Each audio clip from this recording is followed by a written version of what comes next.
Lokesh, you can keep it online. Start streaming.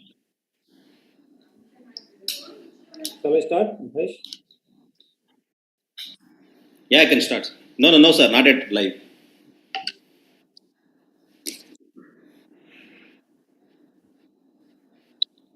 So I'll tell you, it's Delhi time is 6 o'clock, but in AP time is still 5:59. There's a difference. 1 minute, 1.5 minutes. No, Delhi. My laptop is showing 6 now. Yeah. Ours is only 9 now. So we are moving like the US, huh? Yeah, 1 minute ahead.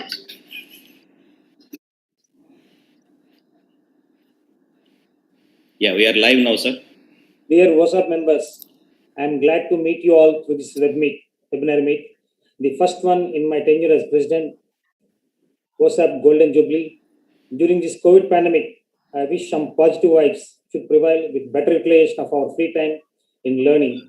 Though we do a lot of work, we give little attention to look at our results, compare between the different procedures,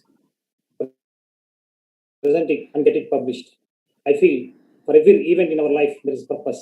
We should utilize this free time to improve our soft skills.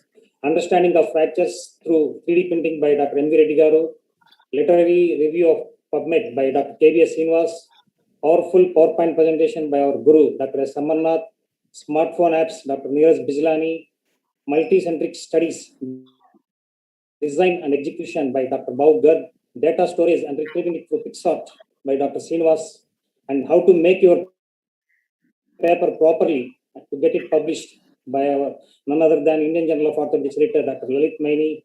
And without wasting time, I invite Dr. Naresh to introduce the speakers. And I wish you all have a nice, lively interaction and carry some good knowledge of this less known soft skills. Thank you, Naresh. Thank you very much, sir. It's a great pleasure to invite the galaxy of faculty here from all the corners of India. I would like to introduce each of them one by one in alphabetical order. So the first one is our Professor S. Amarnath from NRI Medical College and Amar Orthopaedic Institute, A1 Amar Orthopaedic Institute from Guntur. Sir, welcome, Amarnath sir. There is no need for introduction of Amarnath sir for AP orthopedicians. So he's well known for his research and the presentations, the powerful presentations what he makes. So I invite Dr. Amarnath sir to the as a faculty, and Bau Garg is my close friend from AIMS Delhi. He is also well published and the associate editor of Indian Journal of Orthopaedics, and he heads the Department of Spine Surgery in AIMS New Delhi. Then Professor Lalit Miani. Lalit Miani is the editor of Indian Journal of Orthopaedics. It's a great pleasure and privilege to have Professor here, and with short notice he accepted to be here, and he will be discussing us how to get the paper published, and he also wants to interact with us with each step, what all the difficulties we face in publishing and what will be the editor's view or perspective in selecting the articles and all. And then Dr. Neeraj Bijlani from OrthoTV. And Dr. Bijlani is well versed with all the soft skills of orthopedics, and is very good in technology. And he will be speaking to us on smartphone apps for orthopedics. And Dr. M.V. Reddy from Sunshine Hospital, Hyderabad, he will be speaking on 3D printing, and he is well known for his presentations and hand surgery skills. And we all grown up listening every time whenever there is a medal presentation, he is there for OSSAP. And K.B.S. Srinivas from Vijayawada. Dr. Kammampati is also associate editor of Indian Journal of Orthopaedics, and he will be talking to us on how to do a PubMed research effectively. And last one, and a close friend of mine, Dr. Srinivas Kasha, is a well-known trauma surgeon from KIMS, Hyderabad. And he is going to tell us how to use PixArt. It's a newly introduced image-based EMR solutions for orthopedics. So I welcome all the faculty to the webinar. And Dr. Neeraj has some commitments to conduct the series of next lectures in some way place. So I'll request Dr. Neeraj Bijlani to come on first. and speak on the apps for orthopedic surgeons, the software part. Welcome, Dr. Bijlan. Yes. Thank you. Yeah, thank you, everyone. Thank you for having me here.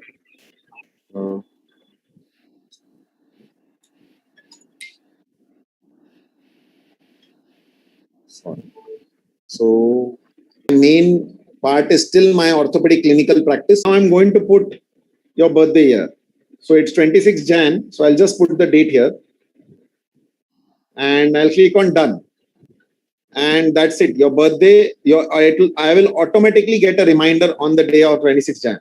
Now I'll prove you how it will happen. So I'll go in my calendar, and in 22, the year 22 January, let me open 26 Jan. And if you can see on the top, it's all automatically come. Now now someone will tell me teasingly, no, you had already put it. This was your trick. Now this is not trick. To prove that it has come from the contact, I'll just click on the contact and see it took me to Dr. Naresh Babu's contact here on 26 January. So birthday is very well. And if you see, trickfully, he has not mentioned the year. He doesn't want anyone to know his year of birth. So this is a very easy way of remembering people's birthdays. Just go in the contacts and save it as a birthday, not as a note, just as a birthday with the proper date. And you'll automatically on the day of the birthday or one day before, depending on what your reminders are, you will get a pop-up on your phone that today is this person's birthday. So Dr. Srinivas says that my calendar reminds me, and Dr. Naresh Babu is saying that his calendar also reminds me. So you are all experts. All who are sitting on the Zoom are naturally experts. That's why we are part of this panel. And hopefully everybody becomes expert after my talk. So go to the next part. Is WhatsApp. Many people had problems with the WhatsApp, that they don't have their privacy settings on and anybody can add anyone in the group. So you have to change your privacy settings. Therefore, there was one message also roaming out. That message was false. That is a 2-year-old thing. But these are the things which you can do. You can change your privacy settings. Who is going to see you last seen, your profile photo, your about part, who can add you in the group, and your status, like your locations. And you can block people. If people bother you, you can of course block them. You just block unnecessary contacts so they will not be able to message you. And of course, those double blue ticks which are very irritating, you can keep that off also. Let me show you live what I do. So we'll go in WhatsApp again and we'll go in my settings. And where does it come? It comes in account. So for Android users, instead of the settings here, you'll have 3 dots on the top. So you have to go in the settings there and everything else is the same. So you go in the account, and in the account, you go in something called as privacy. And you see all this. So my last scene is nobody. Nobody should be knowing that in the middle of the night, I'm getting up and maybe checking my phone, or at night, I have checked my phone before sleeping or early morning. My profile photo, I keep it to my contacts. I don't want everyone to keep my profile photo visible. About is my contacts. About is that part where I have put, but I'm going to change it to everyone now, the about part. I'll tell you why. The reason is that in my about, I have kept information for the patient. You see, this is my about. Dr. Neeraj Bijlani is available for in-person and online consultations. So this is my about. So I want everyone to know that you can change it. Like I am using WhatsApp, busy. Instead of that, you can put some information. You can even put your website name in that. That is one thing. We'll go back into privacy again. Then there are groups. And in groups, everybody cannot add you in the groups or you can keep my contacts, only your contacts, but I've kept 27 extra excluded. People like who are adding you in the groups, I don't want everybody to add in my group. So you can keep them excluded. So anybody cannot put you in the group. Then there is status. Status is these things which people put here. So that also I have hidden. I have excluded some people. Live location should always be none. And of course, there are some people who don't listen to us, then we block them. And my read receipts are always off. That Dr. Naresh Babu must be knowing because he messaged me and he will always get a grey tick before this event. So my read receipts will be always off. And with this, I go back to my next talk. So if there is any clarity required, I would request the panel to ask me questions in the middle. So this is WhatsApp. the most commonly used app by not only an orthopedic surgeon, but by everyone, I think, in India. Now I come to a second part, which I use very frequently, is the private group part. So every day in the morning, we get up with bombardment of thousands of messages. And sometimes we like to read those messages or seeing a video and then we get a call and that video or that message is lost forever. So how do you save these messages? So there are two ways. You can easily star it, but again, going to star and searching is not so easy. So what I do is that I make my own private group and I send the messages to myself. So I'll give you a simple example. You see this, you can make it with me right now. I'll go into WhatsApp. Sorry. I will go into, okay, what happened here? Can you see my screen? Yeah. I'll go into WhatsApp. I'll go into try to make a new group now here. And maybe I'll add Dr. Naresh Babu only in it. And then I'll click on next. And I make it like reading later. You can write it anything. You can write documents. You can write whatever favorite messages, whatever. Then you create this group. Now there are two people in this group. So what I'll do, you see there are two people in this group. I'll delete the second person from the group. Once I've deleted it, who is left? Only you. So you are the only person. So if I would like to keep this message, like supposing if I like to keep, like this is a finance message, I want to save this video for reading it later, seeing it later. So I'll just put it in this. So it just keeps on storing here. I'll give you a simple example. I'll show you my original read later folder. You see all these videos are here. All these messages which are important, which I felt that, which I attended a workshop. You see this website, these are very interesting. These websites are got images which are copyright free. All these, some good movies on Netflix, somebody sent, I forwarded it to myself, some invoice which I wanted to keep, some myths. So all these small things which you can just keep on sharing in this group and it remains only with you so that you can read it whenever you get time.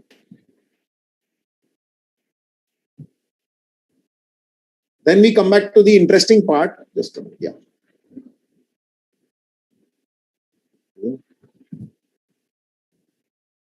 Can you see my screen? No, no?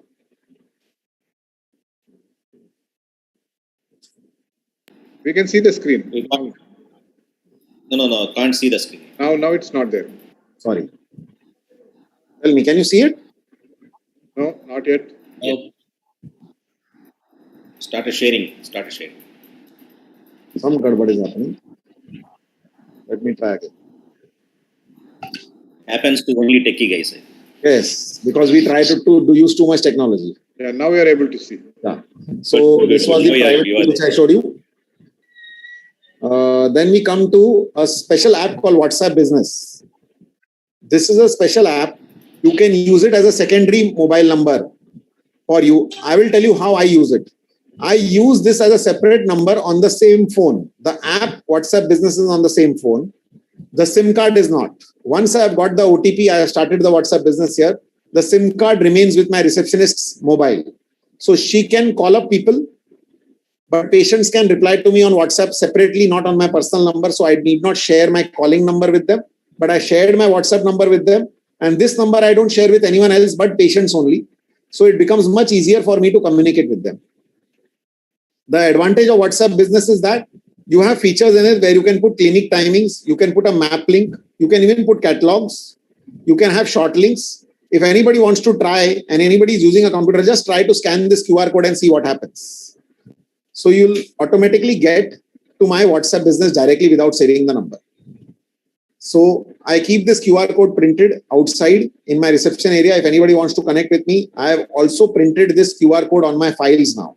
I'm not sharing my regular phone number with my patients. I'm sharing this number. So if they want to call up for an appointment or discuss anything, the phone goes to the receptionist. But if they want to share their reports or do a video consultation, then I have WhatsApp with them. So I keep my clinic WhatsApp and regular WhatsApp separate. Then we come to photography. Everybody, all of us take photographs of MRIs, CT scans, X-rays using our phone. So what I do is that you get these photographs sometimes with a blue tinge with the patient's name, but I want to change it. I want to edit it. So what do? So I can make it as good as looking like this using no app, but just the basic phone editing app, Photos app of the iPhone. Let me show you. So I will just, let me see if I have an MRI photo recently taken, because recently I have, yeah. So you see this is the MRI photo which I have recently taken. If you can see that this has got a blue tinge. Now on the top right, you get an edit option. When I click the edit option, on the bottom, I get 3 options. So I can crop. So this is the crop one. So I'll just crop it. I want to crop it in a special way. So I'll use a free form. Sorry.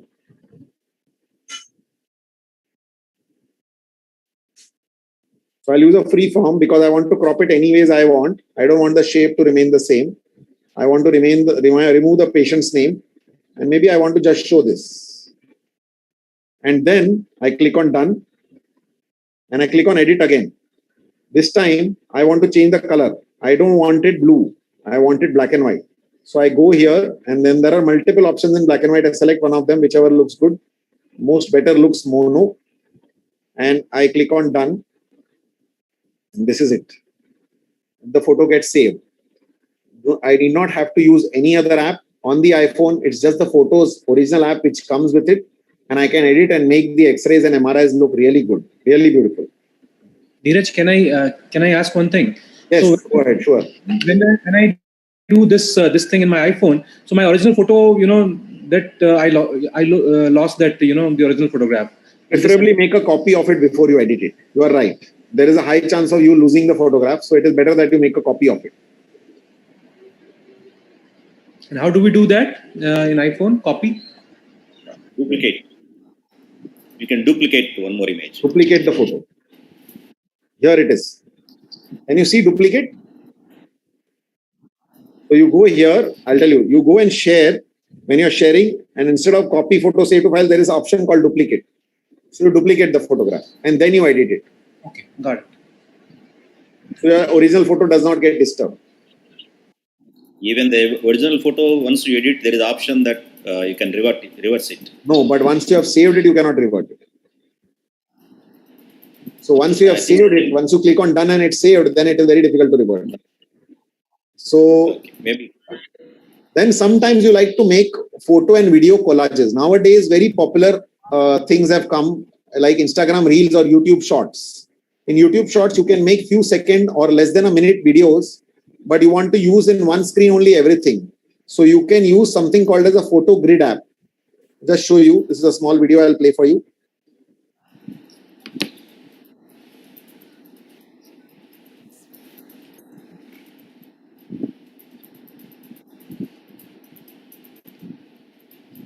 So you select 4 photographs. So you select 4 photographs out of any photograph. So I will just select 4 photographs. Recently, I had visited Sancheti Hospital to see the O-arm.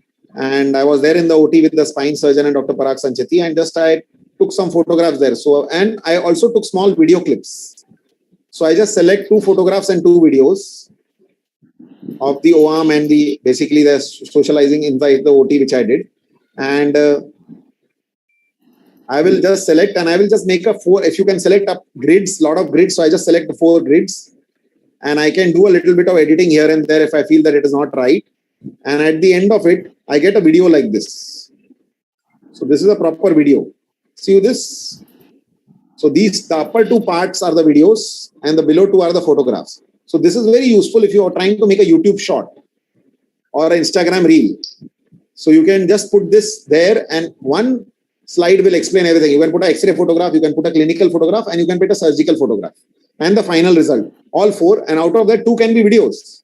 So you get a very good photo grid or whatever you call it, a video grid. So this looks really cool. So the app name is Photo Grid. Then we come to, cloud storage. Now, many people say that their hard disk crash ho gaya, the computer is crashed. So I always store all my files on clouds. Multiple cloud storages are available. For iPhone and Apple devices who are Apple lovers, you use iCloud. For Microsoft Windows, the OneDrive is there, which is made by Microsoft. Then Google lovers, Android, the Google Drive works the best. But according to me, the Dropbox, though it is the costliest service, but it will work best irrespective of which device you're using. Whether you're using an iPhone, a Mac or a Windows or an Android phone, it just synchronizes very well everywhere. And now they have come out with Dropbox Business and Dropbox Family plans where you can just share it with your family, that same space, and save money by not having to have multiple accounts. So this is what I recommend. I store all my photographs and everything on Dropbox, and you can retrieve it, and it is just like a normal folder, and you can decide what to do with it. It just keeps on storing there, and it gives you 2 terabytes of space. That is a huge space. It doesn't get full so easily. Then we come to some Ortho apps. So these are the so many Ortho apps which we have. Trauma registry is made by my partner, Dr. Ashok Sham. And then there is my AO. Now it has become completely free. Then I would just like to show you 1 or 2 examples out of this. You can take a screenshot of this for those who are watching and maybe discover them one by one. Ortho Guidelines is the app by AAOS where you can get nice guidelines. Mendeley is for people who do research. And I would like to show you an app called Epocrates. And how do I use? For orthopedic surgeons, sometimes geriatric patients come and then they show us that they have got these medicines going on, and we really don't know whether our NSAIDs are going to have an interaction with them. And for being safe, we just give them a paracetamol. But sometimes it may not be effective. So what I will do, I will show you that this app helps you. I'll just show you. This is the home screen of the app. And then there is something on the right top you can see is the interaction check. And when I click on interaction check and I click on plus, so for example, I want to give diclofenac to the patient. So I'll just write diclofenac. And then patient is on, I'll add a drug, patient is on atenolol. And if you see, there is a potential interaction found. So simple, you get it immediately. This is an offline app. Once you have downloaded the app, this is all offline. You don't need internet every time for it. So monitor BP may decrease antihypertensive efficacy. So you have to see to it that basically what can be given. So let me see if instead of atenolol, if he was taking something else. Let's see, the other common is amlodipine. Again, there is an interaction found. It was not there earlier. Now it has found. So most of the hypertensives, you should avoid giving diclofenac. So this is a very simple proof that you need not give it. Besides that, there are many other ortho apps. I'm sure there is one more app which is going to be spoken in detail. It's called PixSort, which I have recently started using. There is one paid app which I would like to show you is that C Orthopaedic. So I'll just open this. I think, yeah. So this is how it looks, complete orthopedic solution. So the main advantage of this app is that there is a lot of animations for patient educations. For example, if I go in shoulder, so I get this multiple things to show here. If I want to show a Hill-Sachs lesion, explain Hill-Sachs lesion to the patient, I will get a demo video of the Hill-Sachs lesion, which I can show on this. Let me show you this. A Hill-Sachs lesion refers to a condition in which the structures within the shoulder joint, specifically the humeral head and the glenoid, are damaged. This type of injury is associated with complete dislocation of the shoulder. When the shoulder dislocates, the anterior and inferior portions of the glenoid labrum may separate from the glenoid, resulting in a... So these are very fantastic animations, and the app is less than 1,000 rupees. So I think all of you, if you want to invest some money in patient education, this is the app to go for. Because these animations are basically very high quality animations and very easy to explain to the patient. For people who are using iPad, this works on iPad also. Doesn't work on the computer though. So this is it from my side. And if you want to know more, you do join our group, Telegram or WhatsApp group called OrthoTech. You can message me on this number and I'll add you in that. Thank you very much. Thank you, everyone. And if there are questions, I can take it now. Thank you, Neeraj. That was excellent. Where small tips for a regular day-to-day practice. Any faculty wants to have any questions to be posed to Dr. Neeraj? Neeraj, how to start using WhatsApp Business? Yes, I didn't get you. How to start using it? So I've seen the benefit of it, but how to start using? So you just install it from the App Store or the Play Store. If you're using an Android phone, Play Store. If you're using an iPhone, App Store. And you have to have another phone number naturally. You cannot use the same phone number. And that phone number, as I told you, that what I do is that all our assistants have a dual SIM phone. So you can just buy the SIM card has to be your own because the assistant may leave you later on. So you buy the SIM card and put it in your second SIM slot of your assistant's phone. She or he will use the calling feature and you will use the WhatsApp feature. And you need not share your mobile numbers for WhatsApp to the patient. So I'll give you a simple example. I can share the screen in 1 second and show you my 2 WhatsApps. So you see there are 2 WhatsApp. One is bottom here, right, and this is the WhatsApp business. So I'll open this here. Again, it's gone. So maybe we can discuss it later. Otherwise, the time will go away. Anyways. Thanks. Can you use the same WhatsApp business number in 2 numbers? We have to use 2 numbers. WhatsApp business and WhatsApp cannot be same number. Yeah, I know. But can you use the WhatsApp business for 1 number in 2 phones? No, up till now, no. But it's just a matter of time. It should happen very soon. WhatsApp is coming up with an update, most probably within a month or 2. And you should be able to do that then. But what you can do, I'll tell you a trick of that. Workaround. That what the receptionist can do. You want basically the receptionist also to answer some queries or your assistant doctor. So they can open it on the computer.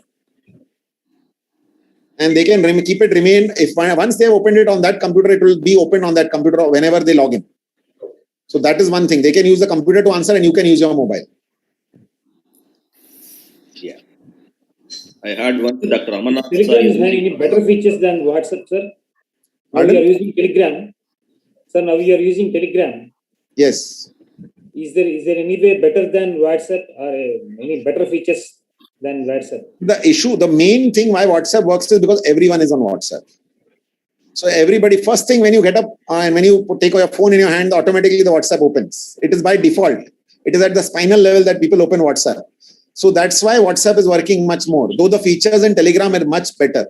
You can send bigger files, you can have bigger groups. But in WhatsApp, everybody has WhatsApp. It is simpler to use compared to Telegram. That's why people are using. Telegram is more of a content absorbing. Means you go there to see content. You don't go there for socializing or chatting. But in WhatsApp, you come here for chatting. That's why it works very well.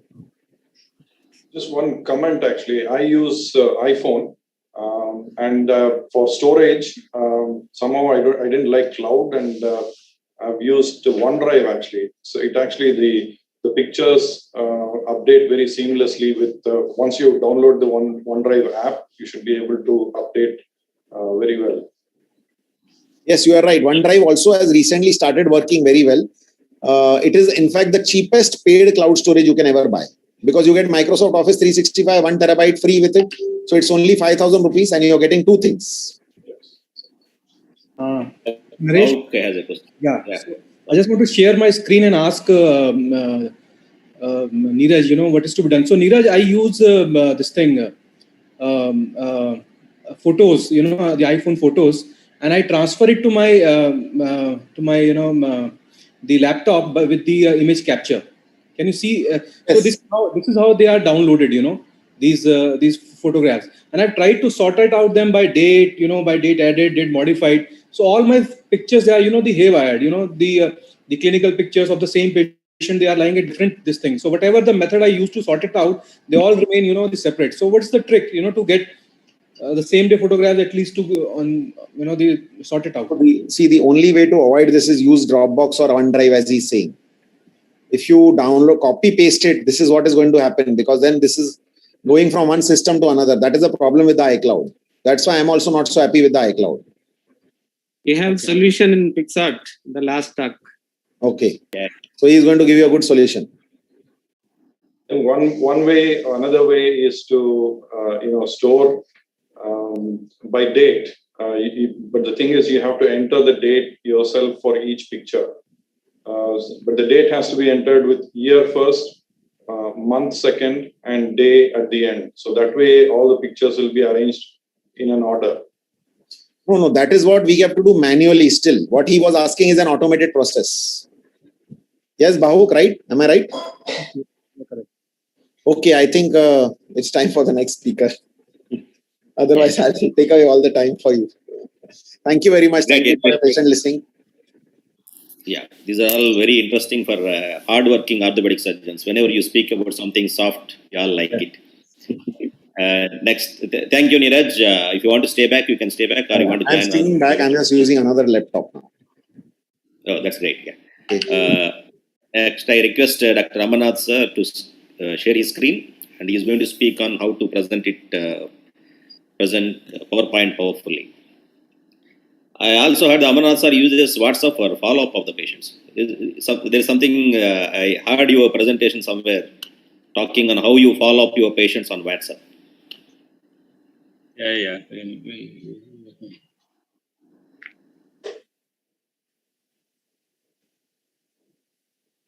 Yeah, you are visible, sir. Can you visible now? Yeah, you are visible, sir. Yeah. Good evening. Answering that query first, Naresh. We used to do it for our ACL patients. Most of the ACL patients we had are software professionals from different places. And obvious reasons they come to Guntur because it's much more economical here. And they like to follow, do the exercise and all, and show us on videos. We had a good follow-up. Even now we have patients coming from distances, especially ACL, it's pretty good. So they take videos and send it to you? We take videos and send it, and one of our junior consultants will ask them and tell them what to do. And when they're going home, we send them with your standard brochure of what exercises, range of movements to do, what days and all. And most of the critical part here is all these fellows are educated people. Unlike your average patient from the village, they can follow these instructions well and they do it. So only in that particular segment, this has been very useful. ACL injuries, sports injuries and all.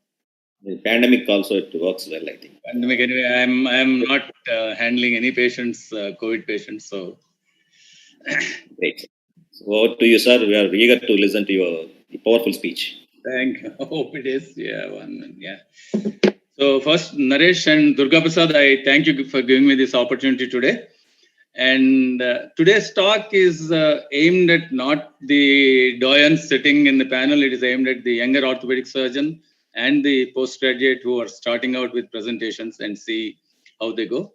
So like the first picture shows, the thing is, it's two things. One is the presenter who is stuck between huge mountains of knowledge and number of cases and has to present it in a very small aspect of time. That is one thing. Let me get my pointer going. 1 minute.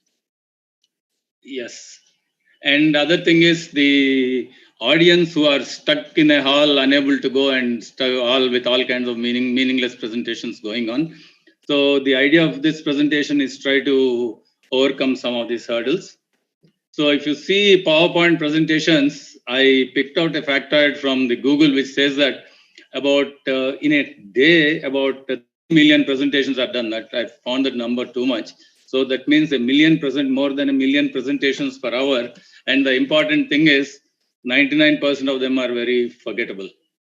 And this presentation will try to see that you come into this 1% which are more interesting and memorable.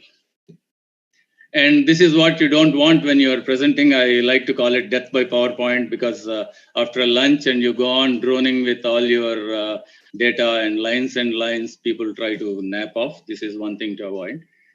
And coming here, what we see between a well-written article in a journal and in a presentation, audio-visual presentation, what is happening is the content and the way it is written forms a big part in a written article, whereas the presentation takes only a small part.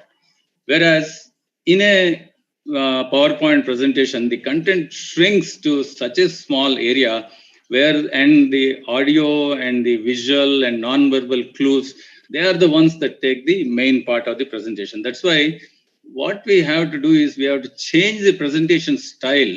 So you have to prevent, so you might have a very good material with you, but if the presentation is wrong, it can be totally, turn out to be meaningless. So objectives here, how we are going to go about this is, we are going to see the planning, how to plan for the talk, the text, how it's going to go into the various slides, what visuals we are going to add. And once the PowerPoint is ready, the important thing is to practice again and again. Even at this stage, I try to practice because we have a time slot which we have to fill and we have to practice before we do the delivery. This is also called the roadmap. When you are doing a scientific presentation, you give the roadmap so that the audience knows what is going to come next, and that's how they can expect things. So first thing is constructing the presentation. You have to do it gradually. First is know who your audience is, know your goal of your presentation, have a clear outline. And the important thing is the slide should have a thread of continuity throughout. And we should always ask ourselves, who are we making this presentation for? Is it for specialists, students, or healthcare workers? Because if you're going to go for specialists, you don't need all the smaller details like classifications and all. Whereas students, from the exam point of view, they would like to know the basics. And healthcare workers, if you're doing it for, say, nurses or ward boys or somebody like that, they need to know the practical aspects only. So that's how you have to tailor the presentation to suit your audience. One size fits all philosophy will not work. And from concept to execution, you find a lot of steps in it. First is, before you go stand before the audience, what you do is you have a basic idea. Okay, I'm going to do this paper for such and such a conference. Okay, you write down the basics and look at it after, say, a couple of weeks. You'll find that some of the things are not too good, and you're going to come out with an improved version of that. And it happens to me all the time in my PowerPoints. I make a slide and look at it after a couple of weeks. It doesn't look too good. So then once you have the improved version, then you go on to design the whole thing in the form of a story, which goes seamlessly, add on the various visuals and the graphics. Finally, when it is ready, practice, and if at all, modify it also at the day. And finally, on the D-Day or the day when you are presenting, you will be capable of doing a good execution. Then, like any article, here also you have to have a research question in the sense, what are you investigating? What is the relevance? And does your community feel the need for this procedure? What methodology you've done so that others might do it, and what are your outcomes? What we see commonly is an information overload, because people start, a lot of youngsters, what happens is they start with all the classification in an 8-minute presentation. The classifications and all those things, they eat up 6 minutes of your time. And the real work is presented only in the last 2 minutes and in such a hurried manner. So the dictum would be to avoid the known facts, give only relevant information. And if you want to go basic, give it only at a proper context. And another problem we face a lot of time is data storage and retrieval, because you have done cases, you have done numbers, but for the day when you want to present it, you won't be able to pick it up. So I think in these soft skills, we'll know some more things of how to document, store data, and retrieve it. And any presentation is going to have graphs, tables, and charts and mathematical kind of stuff. The rule here is not to clutter the slide with too many numbers. Have good color contrast, and at the bottom always try to have a line or two explaining what your graphs are going to do. So, for example, this what we see is a classic presentation, how people would do, say, how body weight and ulceration of the foot occurs, and the scatter diagram, and it's very informative. But if the slide is running for, say, 15 seconds, how much of it are you going to absorb? So this is what I would like to do, make it very, very simple. And if somebody is interested in the specifics, you give the reference below so that the person can go to it. And one couple of lines of explanation which shows that when there is in patients with increased body weight, the pressure on the hallux will lead to greater chance of ulceration. See, from this slide, that is what the audience have to take home. You don't have to go into the very nitty. And the other thing is, the very fact that we have come to medical side is we're not too good with math. So avoid math wherever possible. And never make your slides too busy. This is what happens every time when you have a very, very busy slide.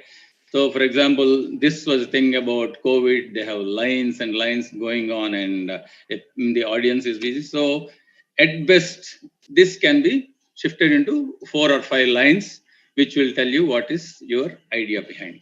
The reason why we need to concise or make a compressed material is, see, the audience can't do 2 things. They will either read or listen to your slide. They are not going to do both, which is very difficult. And here what's happening? This is your 10 minutes in the spotlight. So you want the audience to listen to your talk, not to be reading the slides. So that's the reason why the slides have to be very, very precise. And when making the slides, it's always a thing of speaker versus the slides. In most of the talks, what happens is the slides dominate. That is, they provide all the content and they hold the audience attention so slow. Completely, they're able to still reading a slide all the time. Whereas in an ideal situation, what should happen is the speaker should explain facing the slides and help the audience understand. And say if you're doing 3 slides a minute, 20 seconds, the audience must get the message of the slide in 3 to 5 seconds, and only then they will be able to listen to your talk. So in order to get this, how do we design the slides effectively?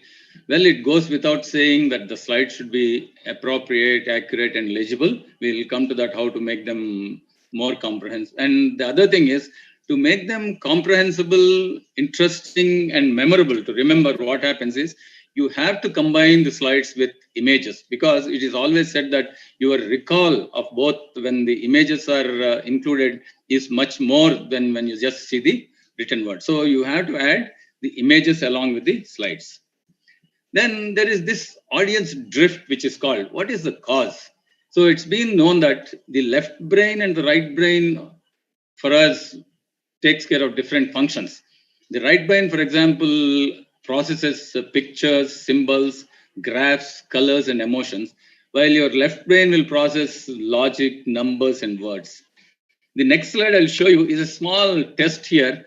You look at the various numbers, the letters here, and try to say the color. For example, the one reading yellow is actually, you should say green. The one reading green below in the second column, you should say red. But you see that the right brain and the left brain are in a kind of conflict. One is trying to outdo the other. So that's the reason, so that for having both the right and left brain in sync, you're supposed to have visuals which are corresponding to the message you're giving, so that people will be more attentive to your talk. And always, when you have one slide, try to keep one idea in it. It is said that if you are having a 10-minute talk, don't put forth more than 4 or 5 ideas. So one slide, one idea will not confuse the audience. They will go back a little more enlightened. Just look at this slide. This will take about 20 or 25 seconds. There are so many things that are possible in PowerPoint, but you should not be tempted to use everything. So especially this happens when you give this thing to some computer fellow and ask him to do, he's going to put all kinds of animations in here. So the thing is, a modern computer today is capable of generating 16 million colors. So again, the background should not be too bright or colorful. One is we prefer either a dark background with light letters or a light background with dark letters. Well, my preference is the later, because you don't want the hall totally darkened with a dark background. And written matter, the margin width should not go right to the edges of the slide. The phrases should be very concise. You don't need punctuation here. And usually this is the one which is important, that is the rule of 5. That is 5 words per line or 5 lines per slide. Well, sometimes you can stretch it to 7, but then I prefer 5 is better. And important is spelling. Spelling is important because, it says if you have spelling mistakes, that shows that you don't really care too much for the audience. The spelling here is intentionally wrong here, just to see whether you're watching or not. And this is again like to says that too much of text is evil. That is 25 to 30 words per slide is the one that can be handled easily. And fonts, there are so many fonts. The fonts that do well on PowerPoint or on projection are these fonts. I commonly use the Tahoma font because the chunky letters, they project well on screen. These fonts are also useful, especially if you print out materials. The Times New Roman is very common, but the thing is Times New Roman doesn't project too well on the LCD projector. And these are the fonts that are usually not worth using. So animation abuse, you can do animation, but some people have words coming from all different directions, flying and all that. try not to do it, because you want the audience to read the slide in about 5 seconds. If these words are coming in from all different directions, they are not going to read it. And use only the keywords in the slide, and the slide, don't use it as a crutch. It should be an aid to help audience understand, and it should not replace the speaker. Don't use capitals all the time, because it is like shouting. Use the capitals only to emphasize a particular point. And when you're designing the slides, design the slides for the people sitting in the last row.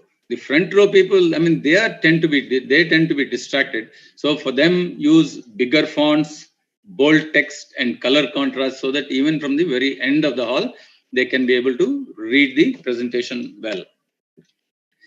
Images and visuals, we use all these things, the clip arts, the cartoons and images. But one word about movie clips is, you see a lot of times that the movie clips are put in and they don't work at the time, lead to a lot of confusion. So this happens because the movie playing software which we download is not licensed, and by the time you make the presentation, the license has expired and the movies don't play. So make sure that your movie clips are working, and use these visuals to drive a point home. Don't make them indiscriminate. And manipulating images, lot of times you see people having copyright, this thing and all these things in the movie. So I put this thing. So suppose you find a slide, how to give a good presentation by one Miss Pooja or somebody, she's like it, she probably lifted it from somewhere else. Take this image into Paint, and in Paint, use the eraser tool to erase this unwanted name here, and also the clip side icon here. Then you go to the ink filler, paint bucket, and then go to the ink filler. Then go to the painted area here, use the ink filler and go to the blank area that will color it, and do the thing here. And now Miss Pooja has disappeared and you can get your name here. So this is how you can do, even with the copyright, you can do the same thing. And that way it will avoid all those things. And you can't add images to every slide. So if you just write up, it may not be really emphatic enough. So you can do this. You all might have seen Tanna sir's lectures. They're all having big fonts in the middle, colored fonts. And even when there is no image or a visual, it still is quite interesting. So you can do this now and then when you can't put images in every slide. So after some time, as you sharpen your skills, what you find is, you find that the slides you've been making are not really up to the mark. So the evolution has to continue. I mean, this is from the same talk a few years back. I mean, this is what I said about delivering this thing. We said you have to pause and avoid jokes and all this thing. And today or yesterday when I was doing it, I didn't like it too much. So then we got another image, we went into Flickr, and from that we got it. Here the same thing we are emphasizing, that you need to speak loudly, clearly, without mumbling, have eye contact with the audience, and avoid jokes, because a lot of times I find that jokes don't really hit the mark, and they become at times really, I mean, they can hurt people if you're not making a proper choice. So timing of the presentation, you have to keep to time, the most important thing, and for that you have to rehearse. It is always better to underrun than to overrun, and the rule of thumb here is about 3 PowerPoint slides per minute. And the barriers to communication, sometimes even if you do your best job, you find that your talk is lacking clarity, you're not able to manage time. And the other problem is the language.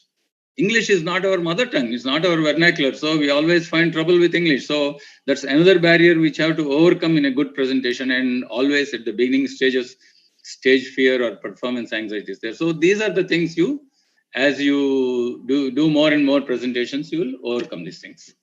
And further reading, this is not the end of it. One thing is, if you want to see PowerPoint presentations, you can go to SlideShare and you'll have PowerPoints in almost every topic.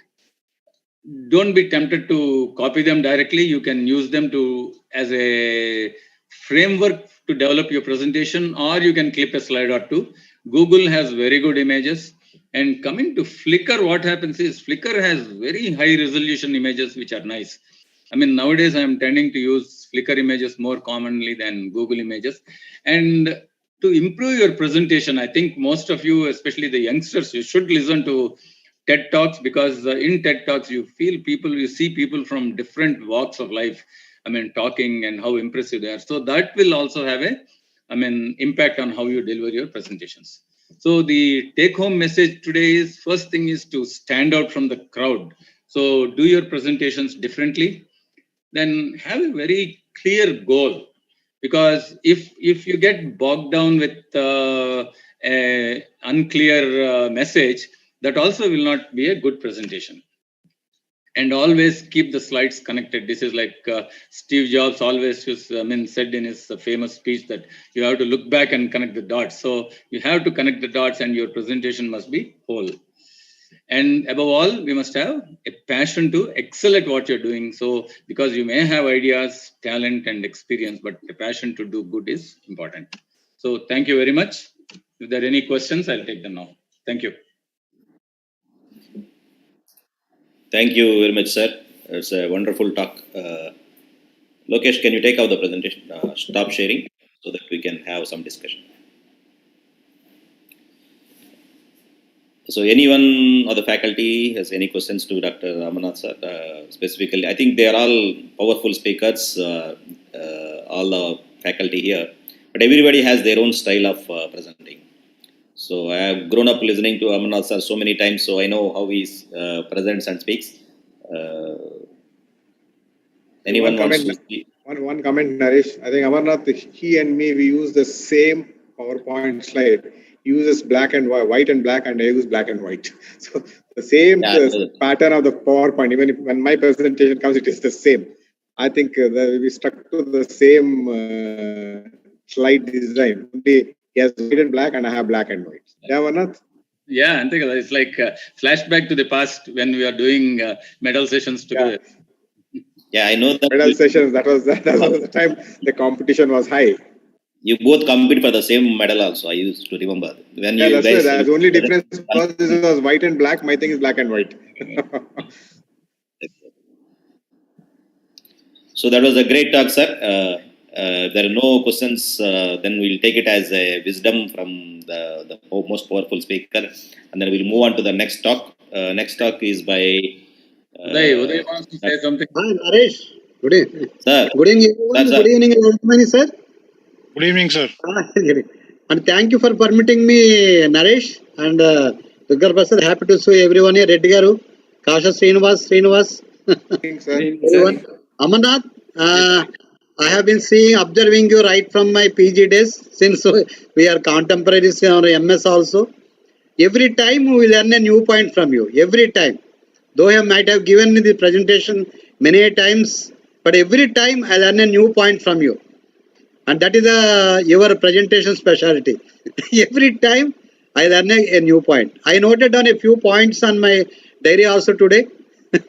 Thank you so much. Thank you. It's a wonderful talk. I make it a point to change the presentation every time. Thank you. Thanks. Thanks, sir. Thank you, Uday sir, for joining.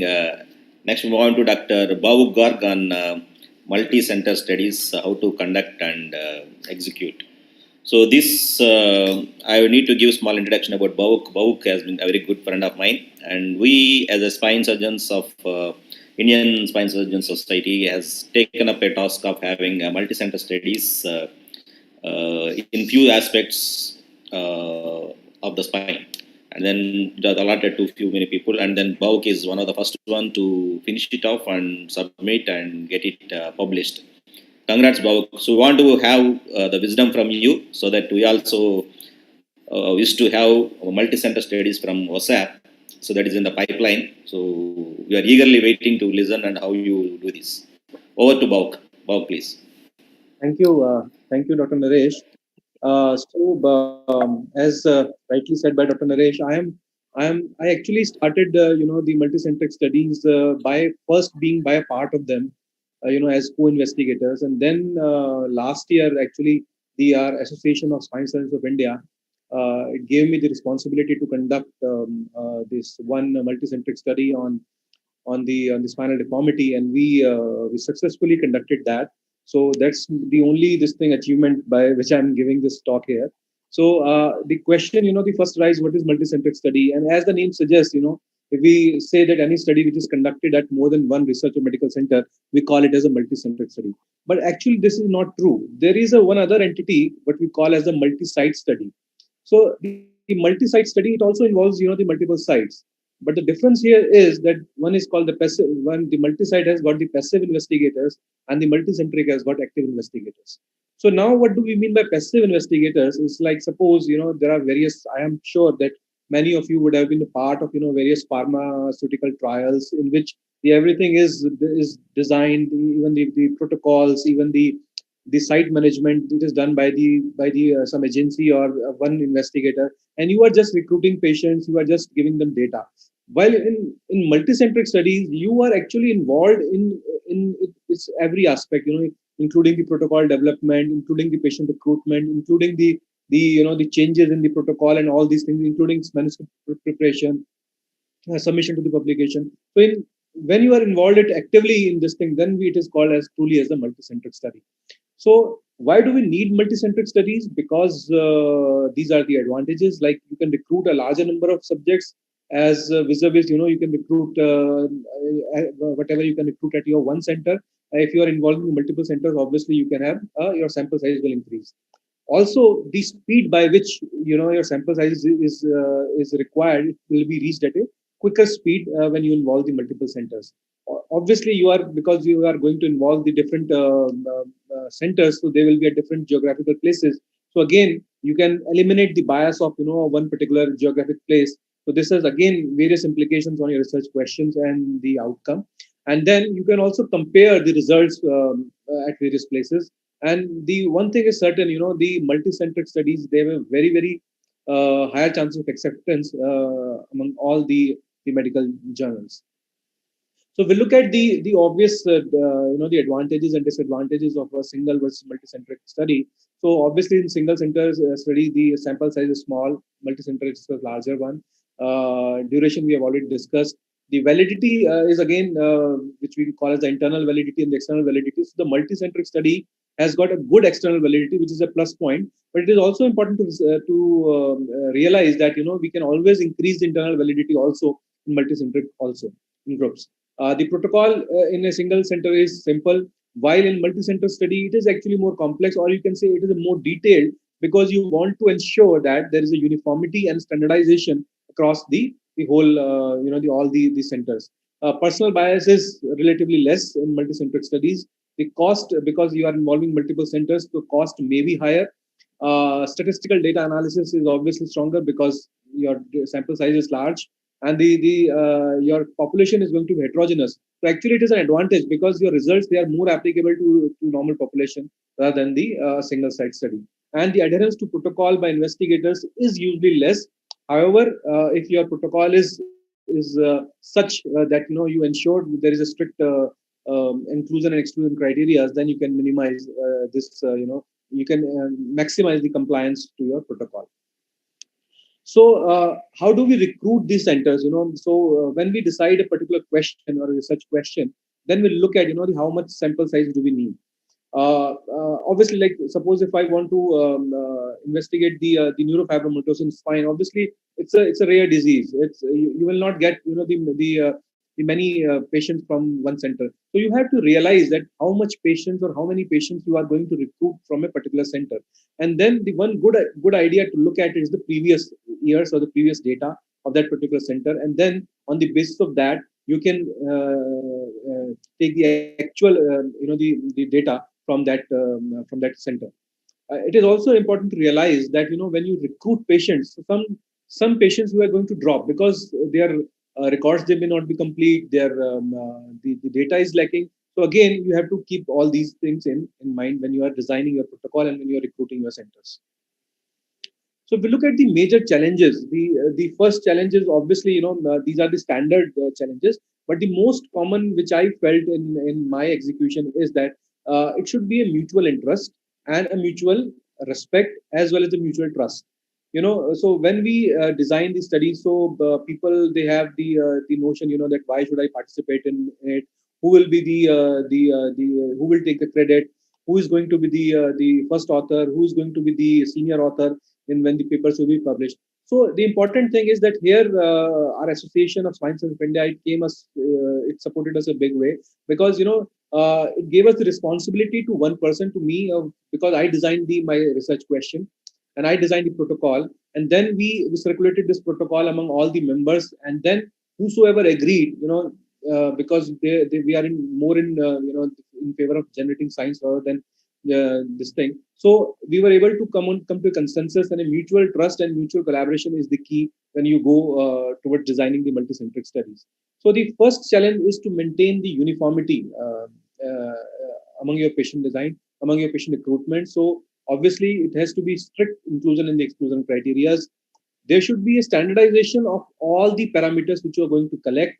So again, when you design a protocol, all the methodologies, like suppose if you are going to take up proximal tibial fractures, then you have to see, how you will like to classify them. Some centers may classify them on the basis of only X-rays. Some they are getting a CT scan done to look at the actual fracture anatomy. So everything should be standardized. What cuts you are going to take, what should be the thickness of the CT scans, and the minimum to minimum details they should be there to standardize and to maximize the data homogeneity across all the centers. So since again there has to be uniformity, there has to be standardization, but there again, since there are multiple centers involved, so it is also becomes very difficult to maintain the data data quality across the multiple centers. And the fourth, as I just told you, that the collaboration is very, very important. And sometimes as a surgeons, we are quite busy. So it is always helpful, like we did in our this thing, that we appointed, besides the chief principal, the chief co-investigator, we also took, a junior fellow from the same institute from which with which we can collaborate, and any data we need or any doubt about the any data collection point was there. So we always, we have a person to connect from each center at any time. So the collaboration which we need is a teamwork. So we need it. We have to collaborate while we are developing the protocol, while we are training the staff. Whosoever is collecting the data. The communication is the key, because how do you are going to communicate the data points? So what we did, we made a standard Excel sheet, and that's how the Excel sheet was circulated to all the centers. And either they were there were two options, that either you fill the data, or you give us the whole the patient information, and we will fill the data.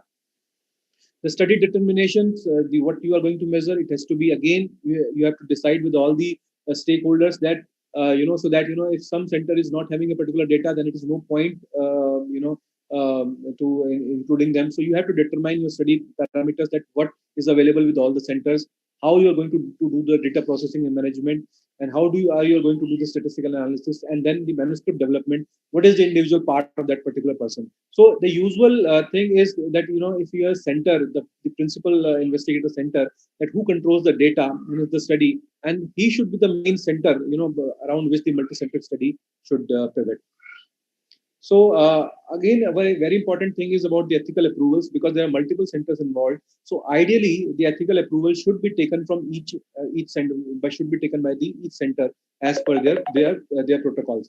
In our this thing, we took the ethical clearance first from the AIMS, and then our ethical approval was circulated to each member, so that when you present an already ethical approval from a center, then it is always easy to get the ethical approval from the another centers.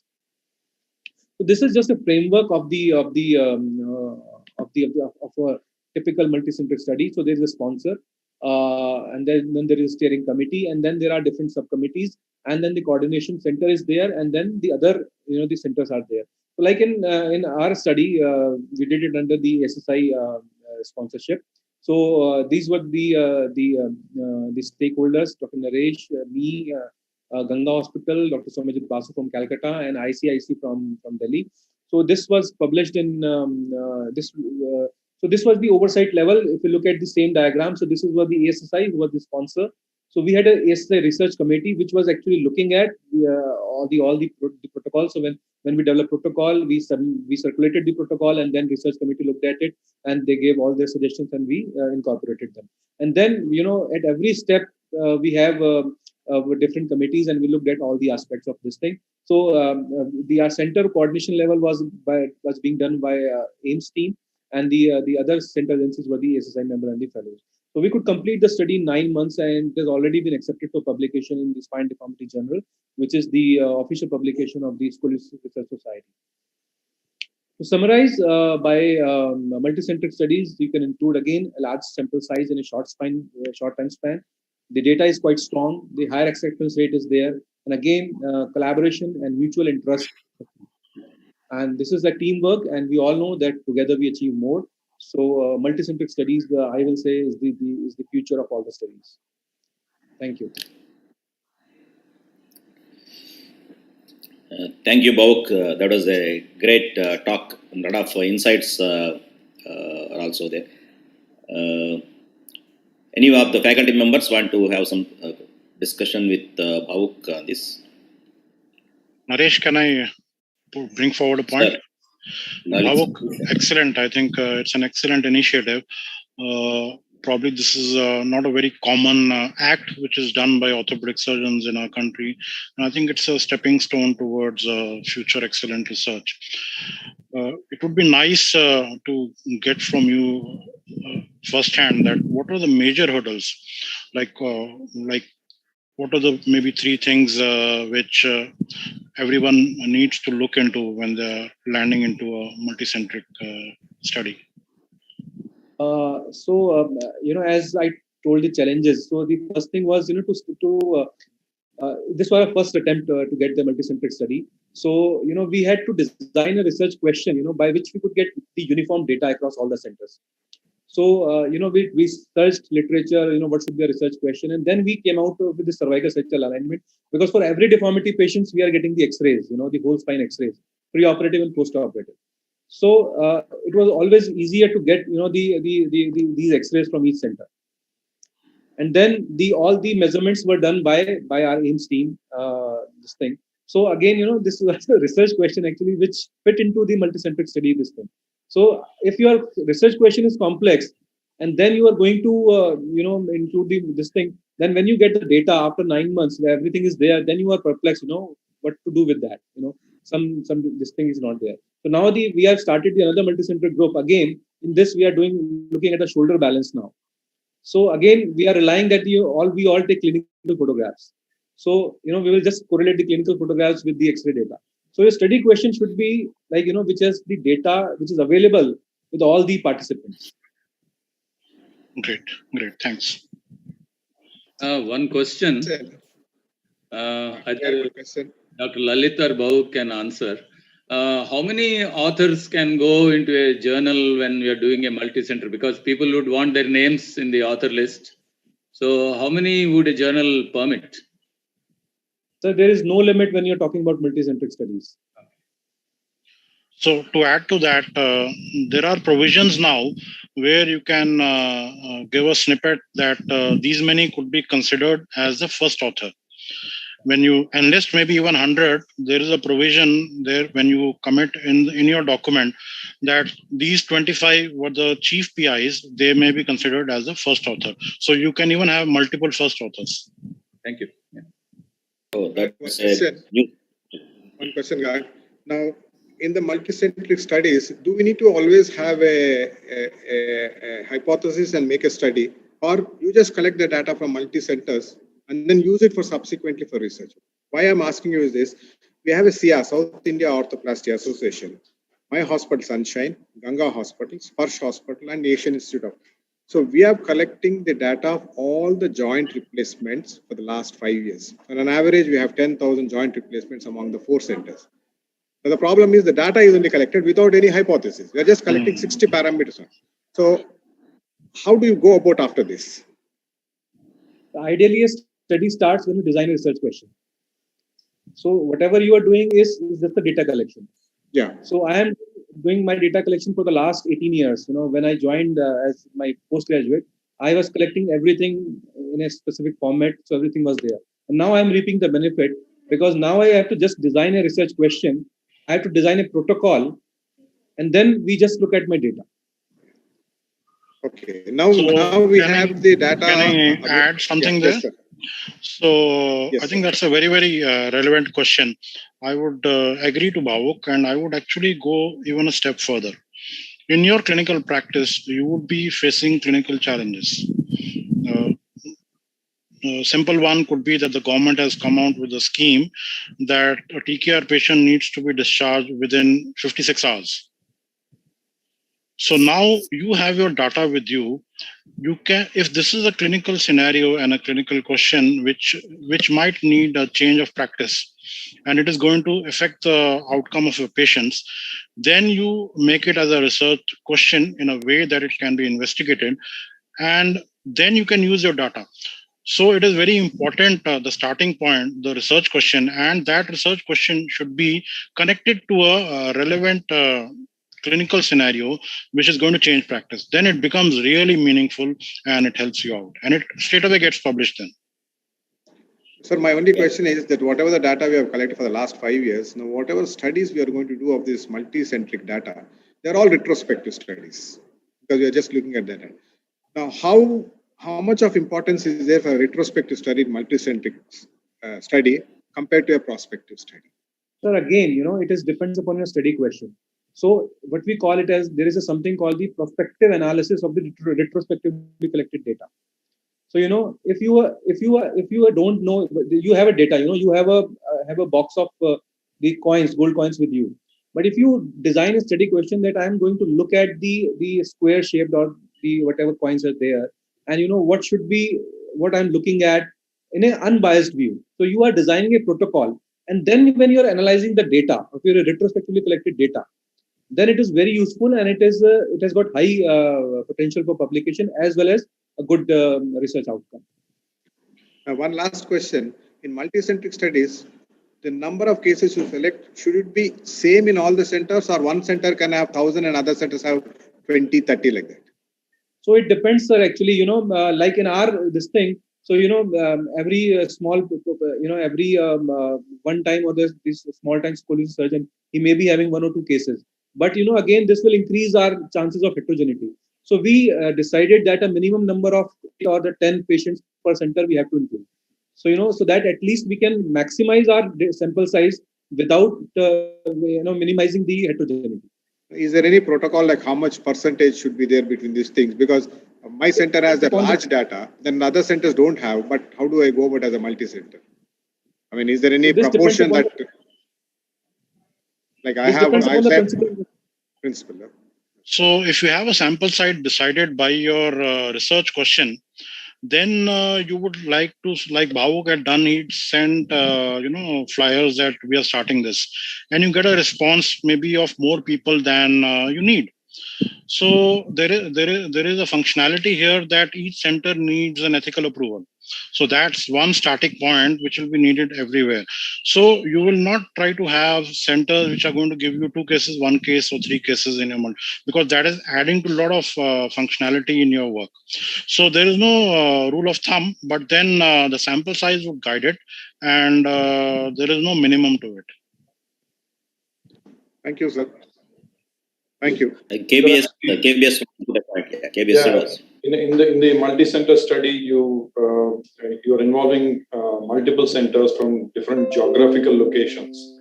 So sometimes the demographics of patients can change. Did you face challenges in homogeneous, maintaining a homogeneous sample in your study? So this is again a very important aspect. This has got both positive as well as negative connotation. So as you rightly said, if your study question is like that, the demography is going to affect, then obviously this is going to affect. But in our study, actually our phenotype was quite well defined. We were going to include the adolescent idiopathic scoliosis, Lenke 1. So this was very much specified, and you were also only looking at the X-rays, the radiological parameters. So in our study, actually, the demographic parameters didn't matter much because our phenotype was very well defined already. So Srinivas, as Bhavuk said, it has both aspects. We get submissions quite often in which it says that experience in Indian population, but it is done from a city. And we are actually struggling to make the authors understand that this can't be considered as an Indian population. So either the title changes or you make it multicentric. So the positive aspect is when there is a heterogeneity going to come in, but then truly it will become a representation of Indian population.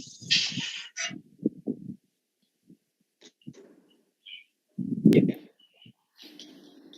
So anyone wants to have some more discussion on it? I think it's one of our president's new initiatives for this year is to start multi-center studies from OSSAP, Orthopaedic Surgeons of AP. I think its work is already in the pipeline. All the advice by Bhavuk will definitely help us to streamline.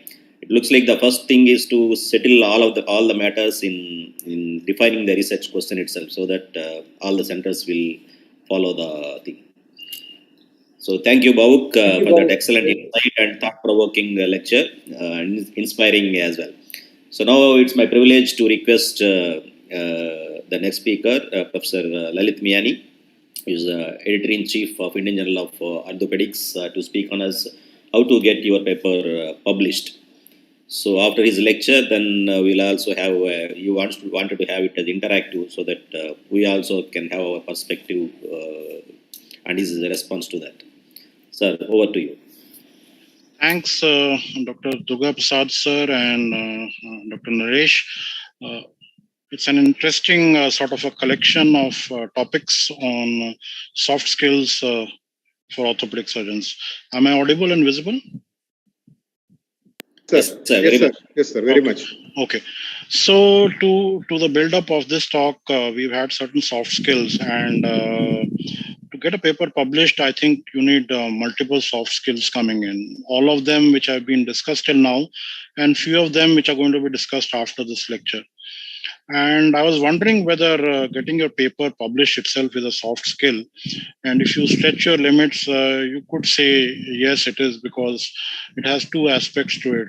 It has some science to it, and it has some art to it. Both of them would have a learning curve. So I would start, I would be very brief and not, because this is one topic you can go hours and hours together. Try to just give you a brief on how things can go. So the first most important technique or message you can say is do your homework. So whether you're getting your first rejection of a published article, or you're submitting your first manuscript for publication, or maybe you are a unit head and you started doing studies in your unit, or you are a young faculty who is doing your first thesis, or you are the post-graduation student who's just joined. So the scenarios can be varied, and in each sort of a scenario, you need to be doing your homework. And one aspect which has been very well brought out just now is about the research question. I think that's the critical area. If you start right, you end right. Because gone are the days when you send a publication on 30 patients fixed by DCP for closed humerus fractures, our experience, it will not get published. So it is very important, the protocol time, the designing of the study time, the time when you are developing your research hypothesis.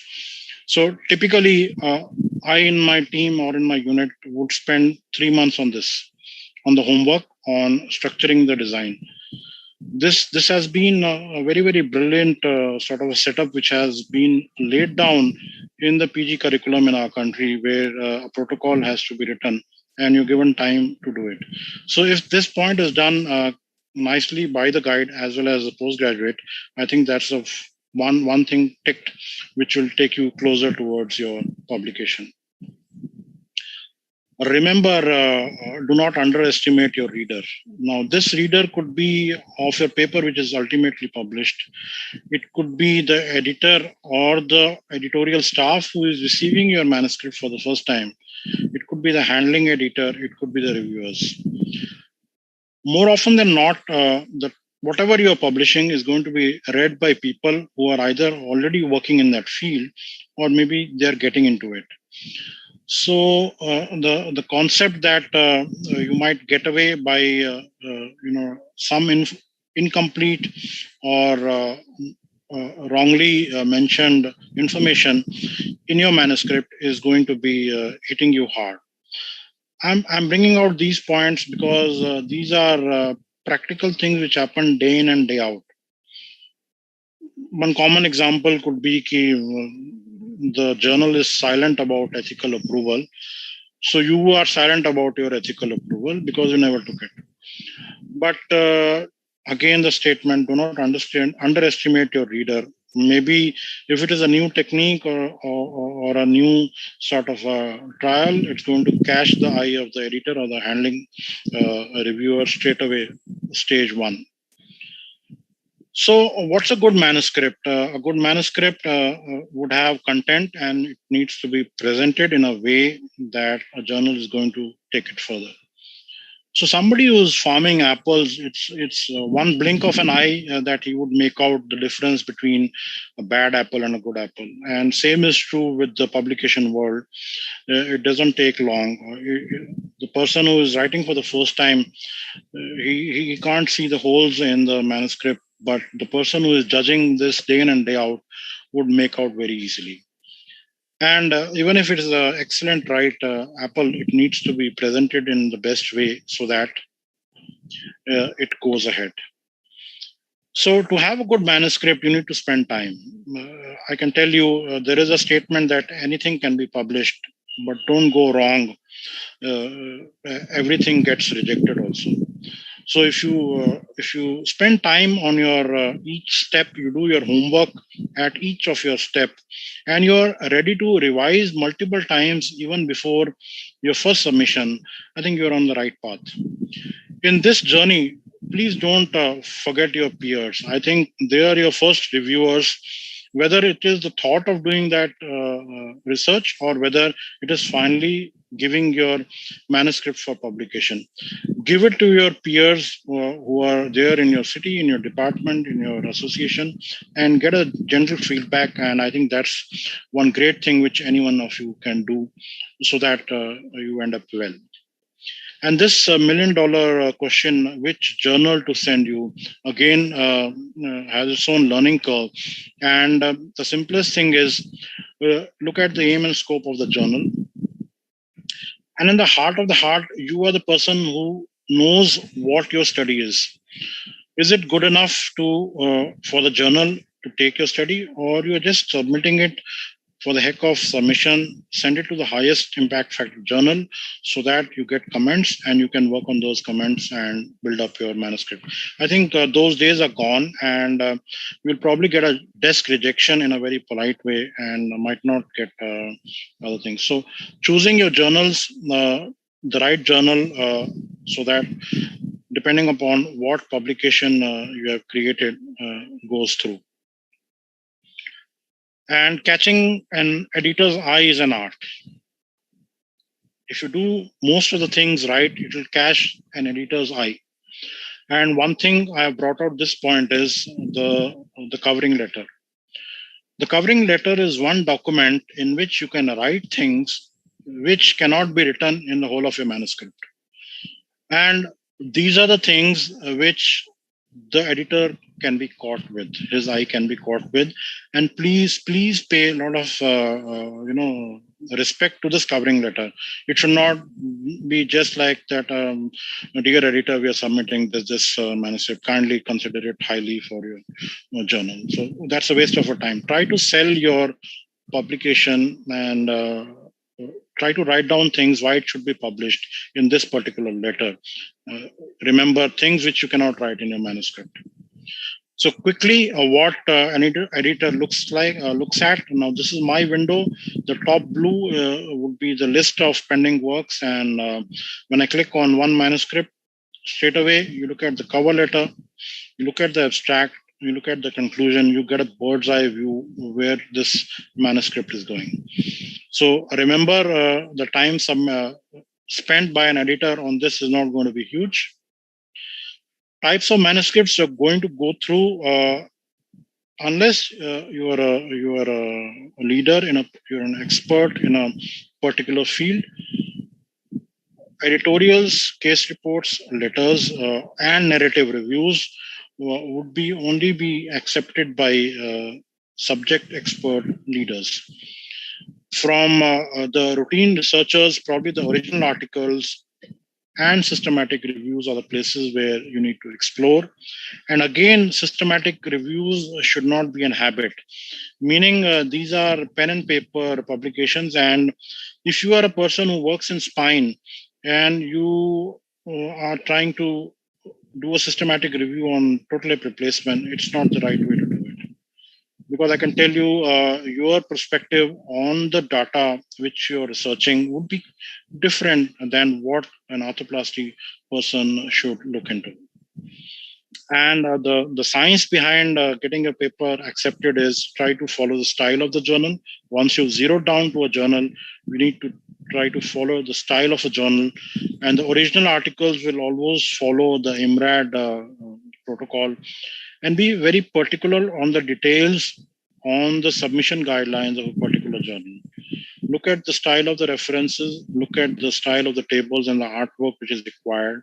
Because if this is not matching, it's going to come back from the desk itself. And develop a healthy attitude towards rejection. The editorial teams are working hard for your manuscript, and they get nothing in return. So you need to take a healthy attitude towards rejection. And more often than not, when I get a phone call, my article got rejected, I tell them, try to read between the guidelines which have been given on the base which they have been rejected. They would be the attempts to improve your work. So finally, the content which is more welcome is practice-changing content, novel content, hot topics. COVID is a hot topic right now. Something which adds to an active research field. And remember, all the time, the editorial team is looking into the ethical aspect of any publication which is coming in. We are looking into the significance of a paper against the expectation of the readers and the impact of the journal. If something comes to Indian Journal regarding medical education in maybe sub-Saharan countries, probably it might not go further. So no one gets right the first time, write and rewrite, be ready to change. That's the way forward, I feel. The time is too short maybe to give you the straightforward tips and tricks to the recipe of getting a paper accepted. It is an evolving science. Papers which we got published 20 years from now would get straight rejections. And every person in his evolution of intellectual freedom evolves. When you are a graduate school student, you say, I'm going to research whatever I want. And when you become an emeritus professor, again, you are close to, I'm going to research whatever. So there's going to be an evolution in you. So remember, do your homework at what level of evolution you are and at what level of evolution the science of publication is reaching. A single case on a technique used to get published a decade before, but now it will not. You need to test the same technique on a series of patients before it could be published. Common example would be tips of removing a broken nail. Case reports, you can see, are gradually disappearing. They would continue to have relevance in literature, but this is what I'm trying to convey, that types of publications would evolve, and you can see even the metrics of publications are evolving. Impact factors are coming and newer metrics are coming for journals.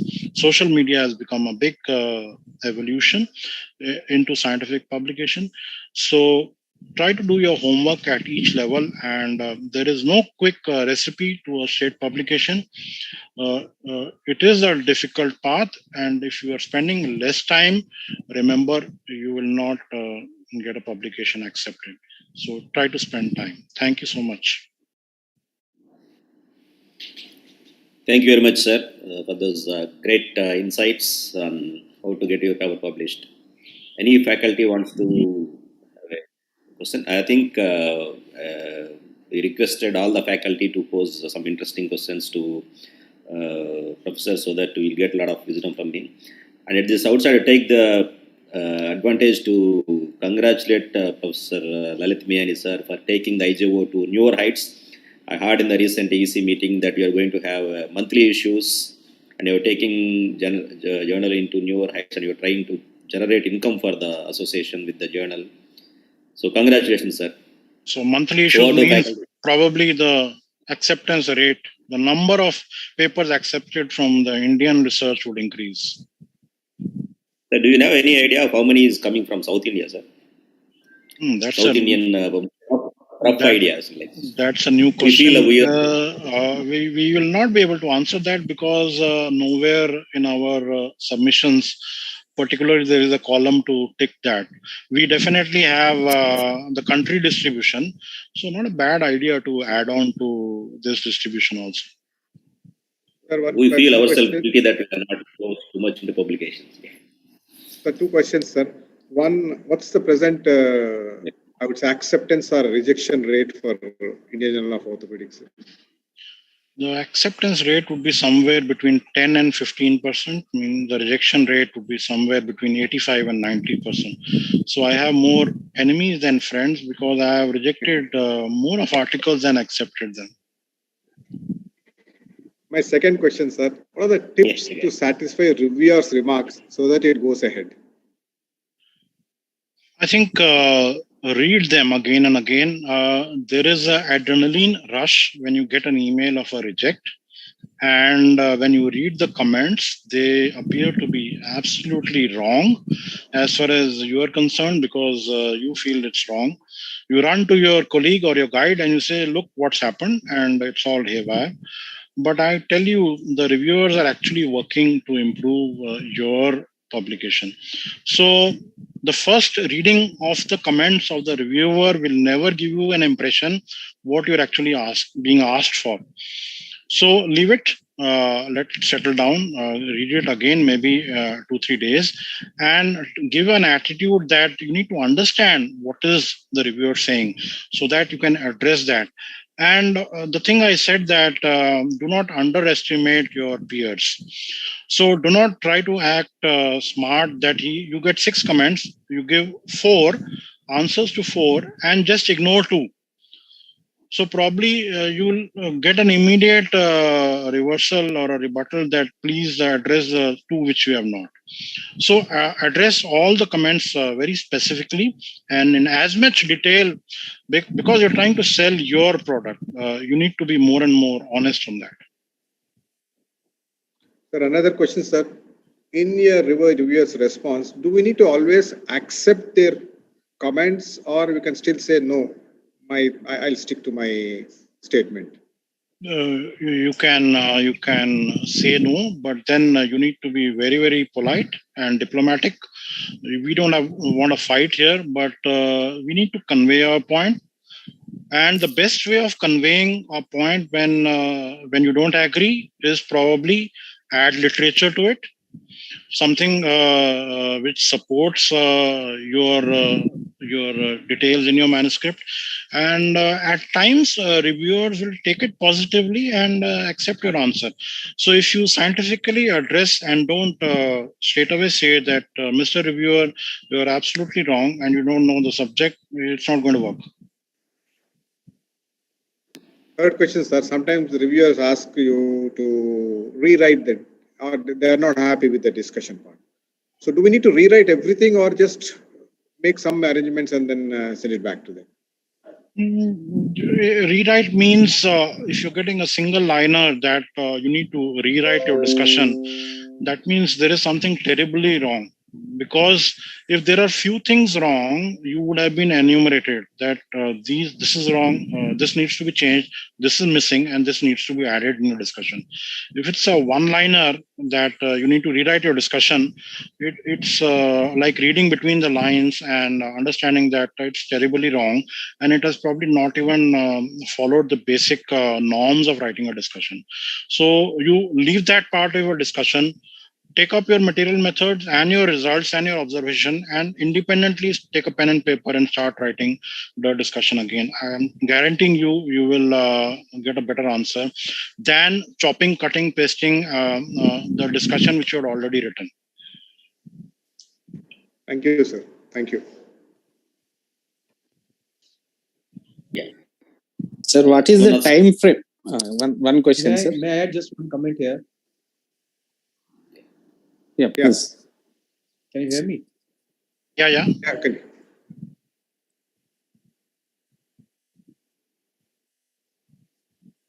Bhavuk has frozen. Okay. So anyway, Srinivas Bhavuk is not.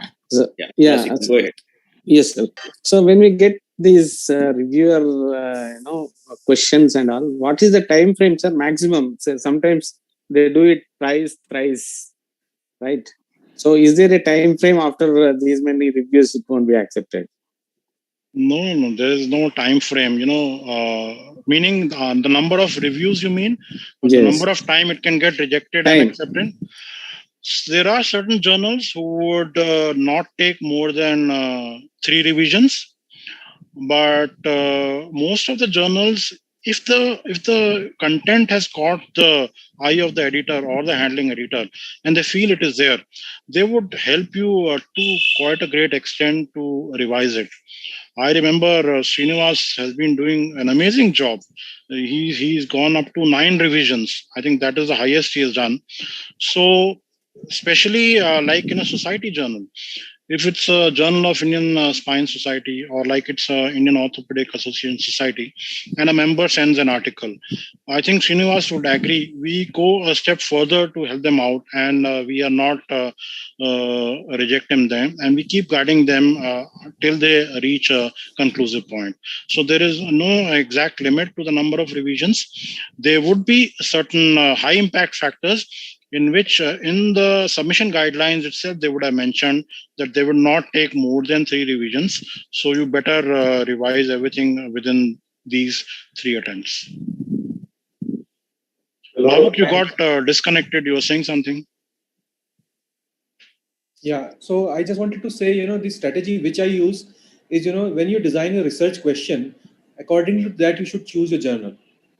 And then you choose your journal, and then you start writing manuscript, looking at the journal's guidelines.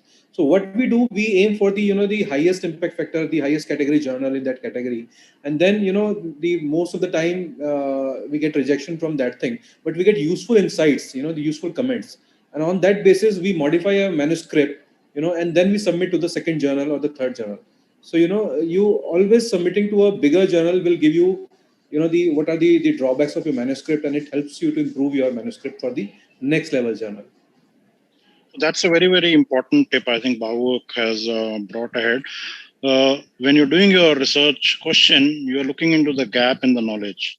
When you look into the gap in the knowledge, like they did a multicentric on deformity in adolescents, there would be, say, 10 journals which are publishing maximum on those particular issues. So you're already looking at those 10 journals and then listing out which are the best 3 and targeting them. And once you're doing your research, you're doing your literature accumulation, you have at the back of the mind that this journal is going to ask for this. So better be prepared with that.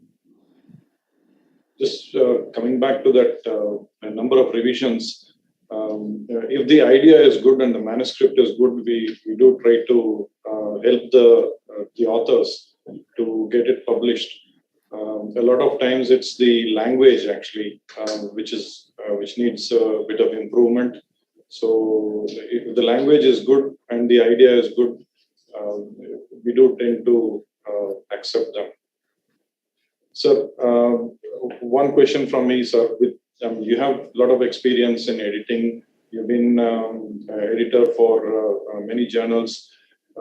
In your experience, what are the most common reasons for rejecting a manuscript from the desk without any review, and the most common reasons for rejections after reviews? Nice question. That can be a talk in itself, Srinivas. So the most commonest rejection is out of scope. So I do a journal which is on arthroscopy and arthroplasty, and today I rejected 3 articles straight away on the title itself because they were talking on dual plating in condylar fractures. So out of scope is one of the commonest reason, and the second reason is not sticking to the style. So as I told you, we straight away go to the title, the abstract, the references. Very commonly, I jump on the references because that is one area where people don't follow the style, and it becomes a huge problem at the end when we are interested in the topic. So that's one area. So those could be the two which are commonest on desk rejection. The second part you had asked is the commonest cause on rejection after multiple revisions. Is that right? After reviews, after multiple or a single review. Yeah. So again, after multiple reviews, so this is not revisions. Maybe I have sent the article to a handling editor, and we've got 4 or 5 reviews. The commonest reason is the study design. The various aspects of the study design, and the two pillars of those are the research question and the methodology.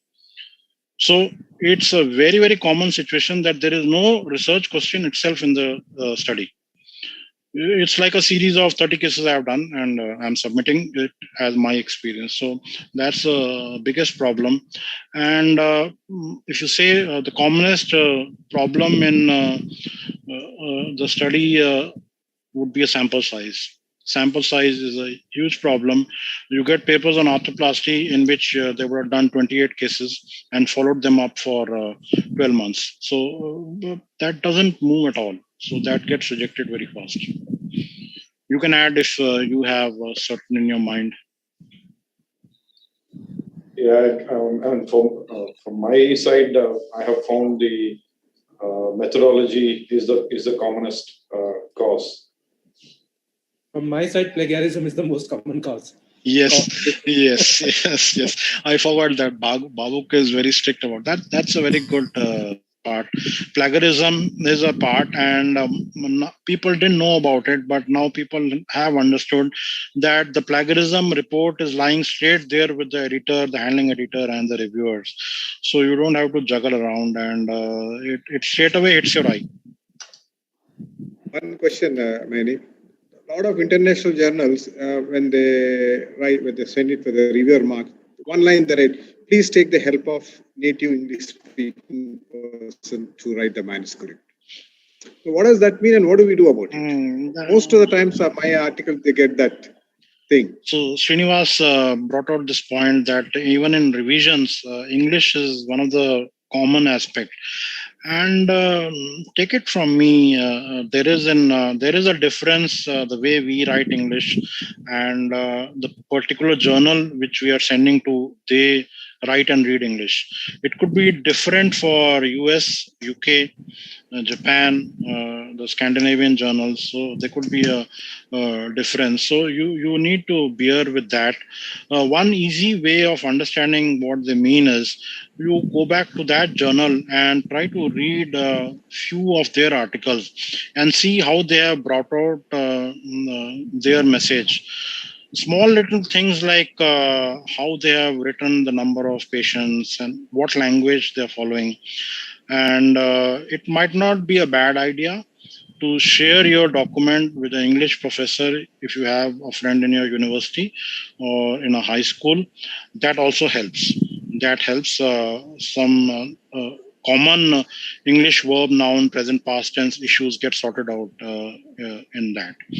And there is a third aspect to it. Many publishing houses have actually started a paid facility for correcting the English. So that at times become the soft corner for the publishing house in offering you that service and utilizing that. So bear in mind, it is an issue. If I know Kannada or Tamil, I write it and send a letter to it, you will say, what have you written? So there is a difference. So Bhavak, what are your comments? So I agree, being English as a second language for us, so sometimes there is a problem. So there is a good news that we have a very good software called the Trinka, Trinka. Trinka is the artificial intelligence based website. You can just go, and it has got two styles to write. It has got scientific as well as the general writing. So you write a manuscript, you just upload it, you choose your scientific manuscript, and then it will give you suggestions. Like A very simple thing is that in scientific writing, passive voice should be avoided. So 28 knee replacements were done by me in this period. So it is better to write, we did 28 knee replacements. So this software will automatically suggest you that you change this thing. Or you use, in spite of these 6 words, you use the single word. So this is a very good, the website, you can all use it, and it is, our manuscripts, they are quite short, so it is free for us. The moment it goes to a beyond certain limit, then it becomes paid. Otherwise, it is free to use. So if you're working in institutes, it might not be a bad idea even to pay at times on these points, because if these are one of the major hindrances, you should circumvent them. And there would always be a difference in quality in a free and a marginally paid and a highly paid service.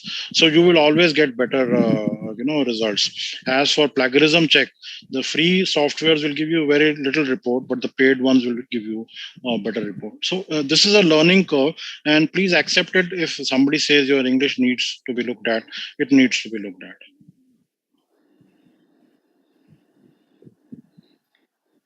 Great. Any more discussion points? Amanna sir, you are keeping quiet. Recently, we are coming up across some articles from IGO. It needs to be paid. Mm-hmm. So, earlier there used to be open access. So I would clarify your question a bit. So now IGO is a hybrid journal, meaning it has a paid option also, meaning it has open access article options also, because these are the 2 ways of publishing: subscription based or open access. Open access means now if somebody has to access your manuscript anywhere in the globe, he doesn't have to pay. So there is no payment barrier between your research and another author. So the possibility of that getting cited is very high. So world over, the research which is funded now has an inbuilt mechanism in which the publication fees is also included. So if the fees is included from the funding agency, the researcher is more happy to have an open access option. So we are the open access option is actually same throughout the world. It varies between $2,500 or pounds to $3,000 to pounds, depending upon whether it is Springer, Elsevier or not. But then it is only if you choose that option. If you choose to have your manuscript open access, if you don't, it's a free journal. There is no article processing charge as would be there with many others. This is a common thing which happens with many journals. The membership has a free access, no article processing charges. Otherwise, there are article processing charges. We might move to this model one day where the non-members would have an article processing charge. Like somebody from maybe Japan wants to publish in our journal, there would be a nominal article processing charge. These are ways in which the membership's submissions are encouraged and published free of charge, and anybody from outside wants to come in. So these open access options also are a great help in funding a journal. This is one reason this year we have been able to raise funds for IOA, and that automatically is going into funding the IOA registries, which are very shortly going to start. So for members of IOA, it's free. But if a member chooses that he wants an open access, he can still have it, and then he pays for it. Yeah, thank you. Yeah. Great. Thank you. Thank you very much, Lalit sir. That has been a great interaction. And I take this opportunity also to thank you for consecutively for 2 years conducting scientific writing sessions for Orthopaedic Surgeon Society of Andhra Pradesh. Always a we pleasure. Have done it, always a pleasure. Yeah, done it in Vijayawada and also done it in Anantapur. And we hope we will continue at least for 5 years continuously, so that our members are getting benefited by writing. My only suggestion would be that these courses could be more and more interactive and delegate question based rather than lectures. It really reaps more benefit. You have a 15-minute introductory lecture on a topic and then 45 minutes deliberations. Maybe it's like something like a workshop model will really work if you take a topic and generate a question and then study design methods. Yeah. Maybe I'll discuss with KBS and then we'll formulate a model with our research committee chair, Ramanath sir, and then we'll come back to you. Maybe we'll have some good session on that. Thank you very much, sir. Thank you. Thanks a lot. Thanks, OSSAP. One last question, Harish, if you don't mind. Yeah, sure. Please. What is it about Sci-Hub that is, which says that no licensing is required for papers? So can somebody enlighten me about that? I think if you follow ethics, we are not supposed to discuss Sci-Hub. Is that right, Srinivas? Yes, we are not supposed to discuss Sci-Hub. It's totally illegal. I will call you, sir. Once we are off life, then we can discuss that. So I can stay back. So next, I request Dr. M.V. Reddy, a senior orthopedic surgeon from Sunshine Hospital, Hyderabad. So he will be speaking on 3D bone models and how to use it. Sir, over to you.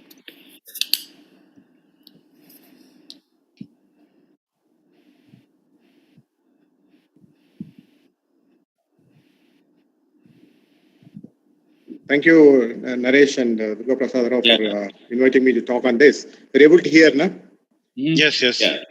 So I won't say it's a lecture. I would like to share my experience of this 3D printing for the past 6 years. I've been doing it from 2014. I bought my first printer and then trying to learn all by myself and trying to forcibly make surgeons use my models for OrthoTV. So ultimately, over a period of time, it's boiled down to certain things from all the hype it has created in the beginning.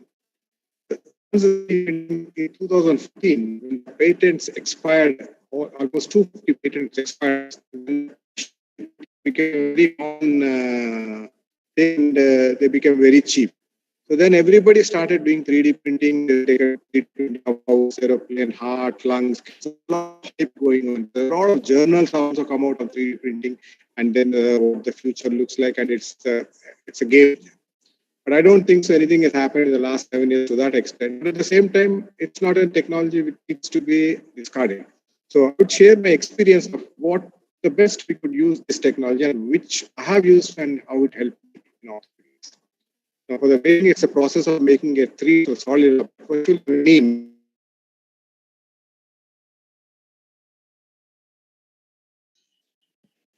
Audio clarity is not good. Which is now it's clear. Yeah, now it's better. Yeah. So to make it from the CT scan. So this is this. I'm going to go to the details of how I do it. So basically, the form files from our CT scan. Then we use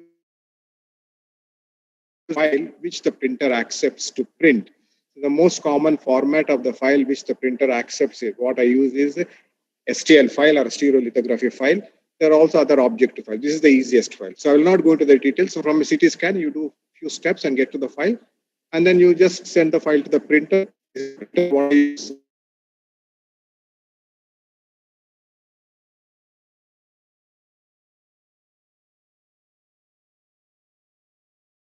So there is some audio disturbance from your end, sir. Maybe you can switch off the video and then. I think our audio is good now. Hello? My audio audible? Yeah, now it's good. Yeah. No. It's good now. So now 3D, so whenever it's weak, you just inform me. Okay. So 3D printing orthopedics, I would experience this is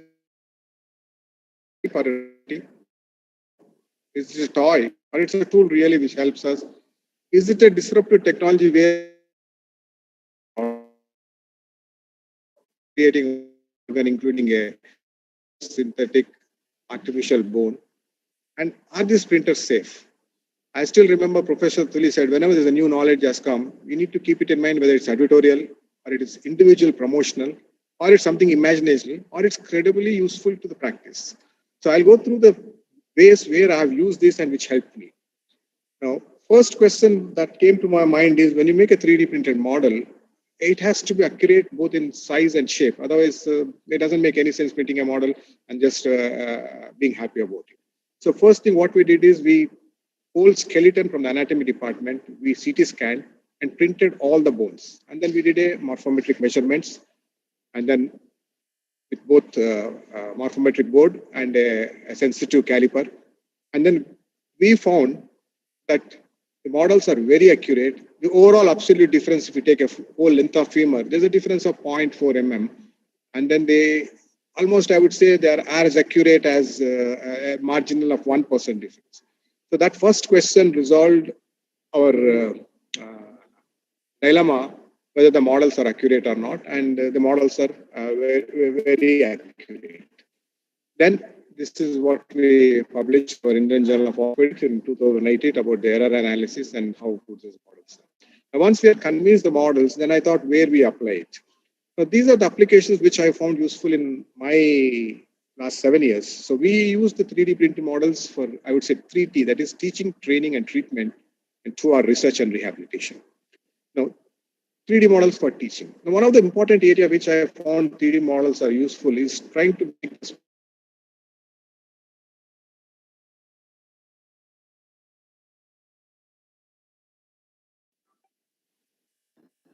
I think again the audio is cut. It's audible. I'm audible.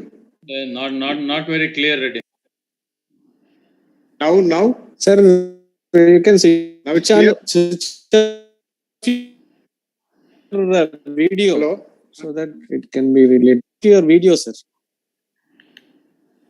No, there is no video. It's no. Yeah, better, sir. Little better, but in between it's getting cut. No, that's. Please go ahead. Somebody is giving me calls on my phone. That's. So, understanding this three-dimensional displacement of fractures in this thing is difficult. So, we try to make the models of all the types of 6 types of squat skirt fractures so that the student is able to better understand this thing. So, we thought, like if we have it in an anatomy museum where you used to keep all the specimens when you're undergraduates, we thought we'll make an orthopedic fracture museum where, all types of fractures as per the classification, which we get in our practice, to print it and keep it so the student has a better 3-dimensional understanding of these fracture patterns rather than trying to look at a 2-dimensional page. Similarly, if you take the papyrosis classification, one of the most difficult classifications to do is the 6 types. So if you have models, you can better understand what this classification means rather than trying to see at the 2 image and making a 3-dimensional assessment. So this is one area of teaching where I found it's very useful. Similarly, in a CDH case, a 3D HPD model, the student will be able to better understand what trilateral cartilage is and how the head is going off, what are the lines and how the acetabular cup is dysplastic. So probably a 3-dimensional model can make a postgrad understand better some of these complex issues. Now,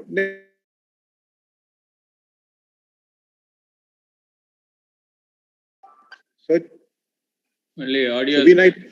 Yeah, somebody is full. Now it's okay? Now it's fine? Yeah, fine, sir. Please. Go ahead. So we try to make surgical simulators. And now, whatever the workshops we are doing on the sawbone models, where the student has an access to see the bone on all sides. But in reality, when we are operating through a small hole where we see only a small part of bone. So we thought, why not we make models, 3D printed models like the real hand, and then try to use them for screening. This is the 3D printed model of which we made. I will not go to the details how we made. So the covering is all soft silicone, which is 10 sure it is as good as a skin. And then this is the image of that model in the C-arm, where you can see a fracture of the scaphoid. So we want to use this model for the students to practice a percutaneous fixation. Now, this is X-ray. The CT scan of the patient, the same CT scan, we printed the 3D model. Now you can see the patient image in the 3D model almost similar. Now, this model is flexible and plantar flexion, and it is soft. Then this model is given to my postgraduate to do a percutaneous surgery on this. So this is the guide wire is passing and confirmation of the guide wire. This is all it looks like tapping and the screw. You can see the carpal bones are exactly aligned like a normal wrist. Then you pass the screw, and then finally the screw is passed. So now this is the final image of the screw. If you see this patient I operated, and this is the screw what I have put it. The same patient, same carpal bones printed from the same patient. I was right operator, and this is the screw what he has put. So the patient now, by project, after doing that, he became very confident that he can do a percussion because his fixation, that's my fixation. So then we found that the students found that the anatomical accuracy is very good. The tissue feel is there because I put a screen and through the bone with the ABS plastic what I made is almost matches 90% to the normal bone. So this is one area where we thought the 3D printing models have really made it. Now we have printed the whole hand, and I want to treat all fractures in this hand and then hand in glove so that the student practice percutaneous fixations, the fractures in all this.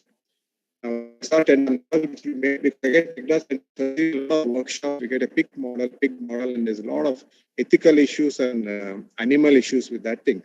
So this is the 3D printed model of phalanx, and that's the soft silicone rod. This thing, a student can cut wherever he is in the zone and then practice. The silicone suturing is almost mixed the.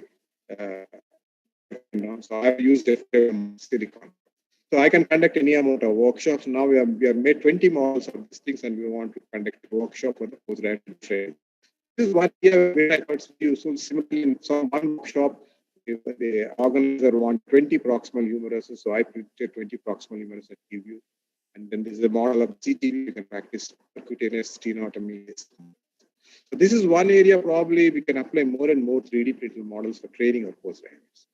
Now, the next thing where we use 3D printer in treatment. Now, in the treatment, the models are very useful for preoperative paneling, templating, and patient-specific custom things. Now, in a complex and pelvis like this, 3D model definitely gives a better understanding of the pattern of, and really the surgeon can become, surgeon can plan what to reduce and what to fix it. So I feel 3D models will make even an I would say middle level or lower surgeon more confident in taking up these complex fractures so that his confidence level will improve. So obviously they're very helpful in these complex fractures. Now, templating, area where probably the most use of 3D models what I found. Now I'll show you two examples. This is a dysplastic hip which required a total hip replacement. So it is difficult to assess the acetabulum, difficult to assess the head, marrow, everything. So we made a marrow, then we have the surgery is done on this 3D model, where to cut the neck, what sleeve to be used, and the beam and how much ream. Model is autoclaved and kept ready on the table, and then the model is used as guide. As you can see, the head model and the actual head exactly the same. And then what this thing, and this is the outcome that they success. Not that a senior orthopedic surgeon with enough experience doesn't need a model. For a junior, probably it's going to make a big difference. Similarly, another revision hip of 5, the couple loose, we don't know what is the acetabulum. We made a 3D print model with the whole floor of the acetabulum is gone. Then they have decided to put cup, 55 mm cup, and a wedge on the top because there's a huge defect there. This is what decided. Exactly that translated into on the theater, they put a cup and a 55 mm wedge. The size of the cup, what they determined on the pre-operatively, exactly matched with what they did post-operatively.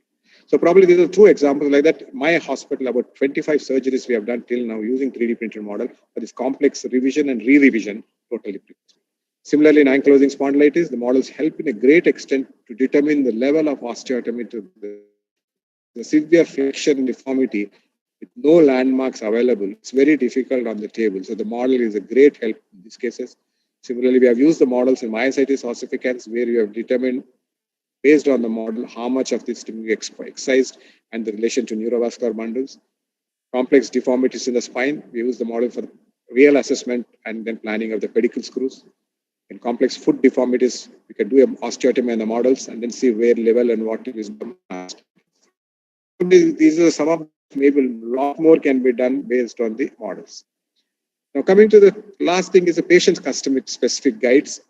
I'll just give you an example. One of the most difficult part is where the central placement of the peg is the most important thing. So with a limited exposure, and the margin of error is very narrow. This is where there's a post-operative failed proximal humerus fracture fixation, and the glenoid is fat. So my surgeon can do exactly the set so that it doesn't rupture either side or break this thing.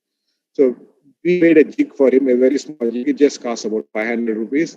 And then we made the model of the patient's scapula also. He put the jig as scapula and drilled and saw it is perfectly placed. And the same thing is loaded and put on the table. Like you can see the white one, the jig on the glenoid cavity.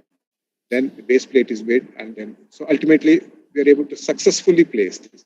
This is another area probably 3D printing thing is going to be a lot of useful, more so in the spine also. And this thing, the article we have published in the case. Now, patient-specific custom implants is another area where 3D models are very useful. I have not much experience in that because I have no access to printing. Now we have a tie-up with my university where now they've got a titanium 3D printer.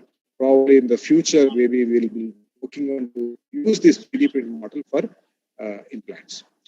Coming to the last aspect of is the research where we can use the models. Now, one aspect of the research where you can use the model is you can. Now we wanted to actually measure the anthropometric measures of the scapula. One way is directly to do it on a CT scan based measurements, but we thought we can also do it from the lot of CT scans of the chest done in the hospital.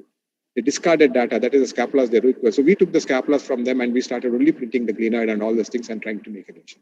So probably we cannot get hundreds of anatomical specimens, but I can print hundreds of scapula from the unused or discarded data from the CT scan and then print models. And glenoid printing this model doesn't cost me more than 500 or 600 rupees. So we can do that. Of course, CT-based measurements are reasonably accurate. Maybe one way of doing measurements is this.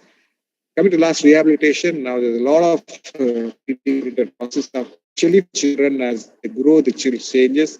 So the advantage of this thing is there's the freedom of design. Like on design, a lot of designs are available online off shelf. You can print anytime you want. As the child starts growing big, you can increase the size of the process and this thing. So this is one area where the 3D printing process is again a huge help. Similarly, back for questions. With my experience in 7 years, I find 3D printing not a hype. In reality, there is some hype which is dying down now. Definitely, it's not a toy. It's a tool which greatly helps in certain limited conditions. It's not a disruptive technology like it's going to change the whole way we look at orthopedic, but to a certain extent is listed. Are we playing God? Organ printing is a long way. Now, are these printers safe? Because we are printing by burning plastic. A lot of emissions have come. So we made a study on the emissions coming out of the printer when it's kept in a closed room. So the ultrafine particles emission is too high.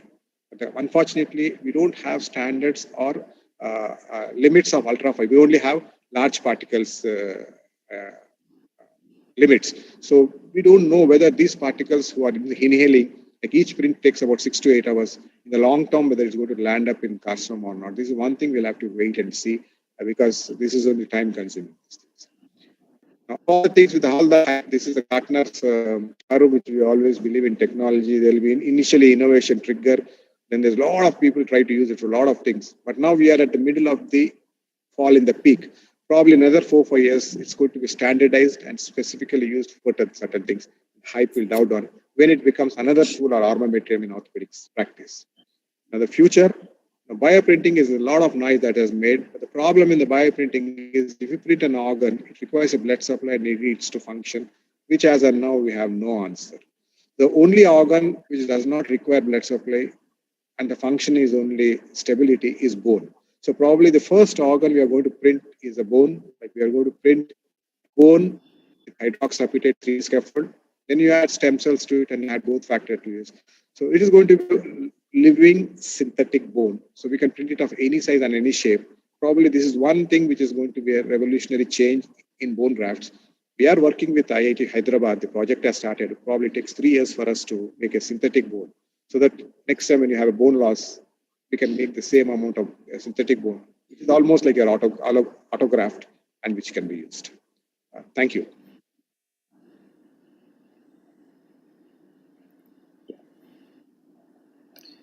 Thank you very much, sir, for your enthusiasm and interest in picking up the digital printing and all. Anyone has any questions? I think Bauk has some experience of using the jig for putting pedicle screws on. So, Bauk, how do you see this? So actually, please go ahead. Yeah, so I started using this 3D printing in 2013 for spinal this thing, and we have published the patient specific, the pedicle screw jigs, and we have seen the biggest problem is the time required on the computer. So first you import the CT scans or the whatever this thing is there. So depending upon the area, the complexity of that particular area, like in spine, the high degree of precision is necessary. So you have to, the process of registration, what we call as that, when you extract the data from the CT scan to the computer is very, very important. And who is doing it and what sort of accuracy he is giving to that work, that is very, very important. Because if that thing is wrong, then your 3D printed model is going to be wrong. So the one aspect is this thing. The other thing is, the type of material which you're going to use. So now there are, some plastics, they are not friendly to the patients, to the human body. So again, there are concerns with that. Then the third question comes of their sterilization. So some people, they just have the facility of autoclaving them, so it may not be suitable for them. And the fourth thing is like these metal 3D printers, which is coming up. You cannot install in a hospital because they have a tendency to there is high chances of explosions in them. So the government will not allow you to to put it in a hospital. To this thing regarding bioprinting, we have started working on that bioprinting, and if COVID would have not come, we already have the bioprinting lab at AIIMS by now, but things have been delayed. So the as sir has rightly pointed out that bone is a very good tissue to start with. But sir, I just wanted to point out that the people have already started using it in the disc, the intervertebral disc printing, because that is again an avascular structure. And it is also layer by layer, you can print it by the annulus and the nucleus pulposus. So people have already printed it. People have already put it into the cervical spine in animals, and they have shown, the successful integration. So I think the before bone, we will be able to get the intervertebral disc in humans this thing in near future. Yeah, I agree Sir, I with have you a question. After your answer. So I know, as you said, the metal printing is a problem, and metal printers are too expensive. They cost about 2 to 3 crores. That's why we have, my hospital is tied up with Usmania University. The university has got a new titanium metal printer. So we were asking, I was asking the university people whether you can use this laser sintering printer to print on hydroxyapatite nanopowder so that I can print a bone, then sinter it to get the strength, add stem cells of the patient and BMP available, and use it as a bone graft substitute. So that is what we are looking at now. So the project has just started. So once we get that thing, then we want to make a synthetic bone, then do an animal experiment, excise a segment of bone, put this bone, see how it gets incorporated. And if it gets incorporated, then every surgery where you are doing excision of large bone, you can preoperatively from the opposite leg print the bone of the same size what you're going to excise, and after you excise, you just replace with this bone. So cadaver bone needs to die down. This bone needs to come up. Probably in 4-5 years, I think it's going to be reality. So one area of further research is that, if you just take a metal, the normal titanium things, whatever this thing, and then on the surface of it, which is going to come in contact with suppose if we are using a cage and we just give on its surface the 3D printed, the osteoconductive matrix, which is almost similar to the human this thing. So then the ingrowth of your cells will be very fast. So instead of the wholly 3D printing the cage, you can just print only the surface, which is going to come in contact with the human part. Yeah. So again, this is the one of that's also good. Thereby you reduce the time for incorporation. Yes. And the other thing is after after laser sintering, now we have the thing called EBM. It's called the electron beam melting. So it is a new technology, and it is coming up a big way in metal 3D printing in orthopedics. Srinivas Kasha wanted to ask. You are muted, Srinivas. Kasha, you are muted. Sorry. So how about implants? The artifacts caused by implants. Last time I have sent one case to you because there was, significant artifacts we could not do one. So that's what very basically the whole, as Doug said, the whole 3D printing is dependent upon your original file. So if you have original file without extracts and large number of sections, more the number of sections, the better is the model outcome. So these artifacts always come in the CT scan. So now the problem is now two things is at the machine level itself, they can reduce the artifacts because they have got new technology. Number two, most of the times these artifacts, these are all the problems around the hip, where the surgeon wants to know the acetabulum, what is the status of the acetabulum, and the femur is coming in the way. So a lot of the new CT machines have an option where they can, in the machine itself, they can remove the femur and give the acetabulum to me without artifacts. Now for me, with software, what I have, it's difficult for me to subtract this thing. So I always ask when they make a CT scan, if you're interested in acetabulum, from the files from the CT scan, which has got a high resolution, subtract the femur and just give me the pelvis with DICOM file so that I don't need to do the job. Otherwise, sometimes the artifacts are there. The printer prints artifacts also. Then it doesn't make any sense. Question to Professor Mani and Dr. M. V. Reddy. I know Professor Mani also does 3D printing. How steep is the learning curve, sir? So at the source, we should inform the. No, the learning curve say now the biggest advantage of 3D printing, what I found is all the software what you require for it is open source. So you can go and so I feel for somebody to learn, there is one software called Invesalius. It's a Brazilian government software. It is so simple. You just put your DICOM files in it and click, it makes the model. No other steps required in that. Then there will be a lot of artifacts when you get a CT scan, like the bed of the table also come to the CT scan. So then another free software called Mesh Lab. You just put it in the Mesh Lab and invert highlight the things what you want to do, it cleans it off. These are the two software which is enough for this to do this thing. And beyond that, you want to do some more. Another software by NetFab is there, another free end software which you can use.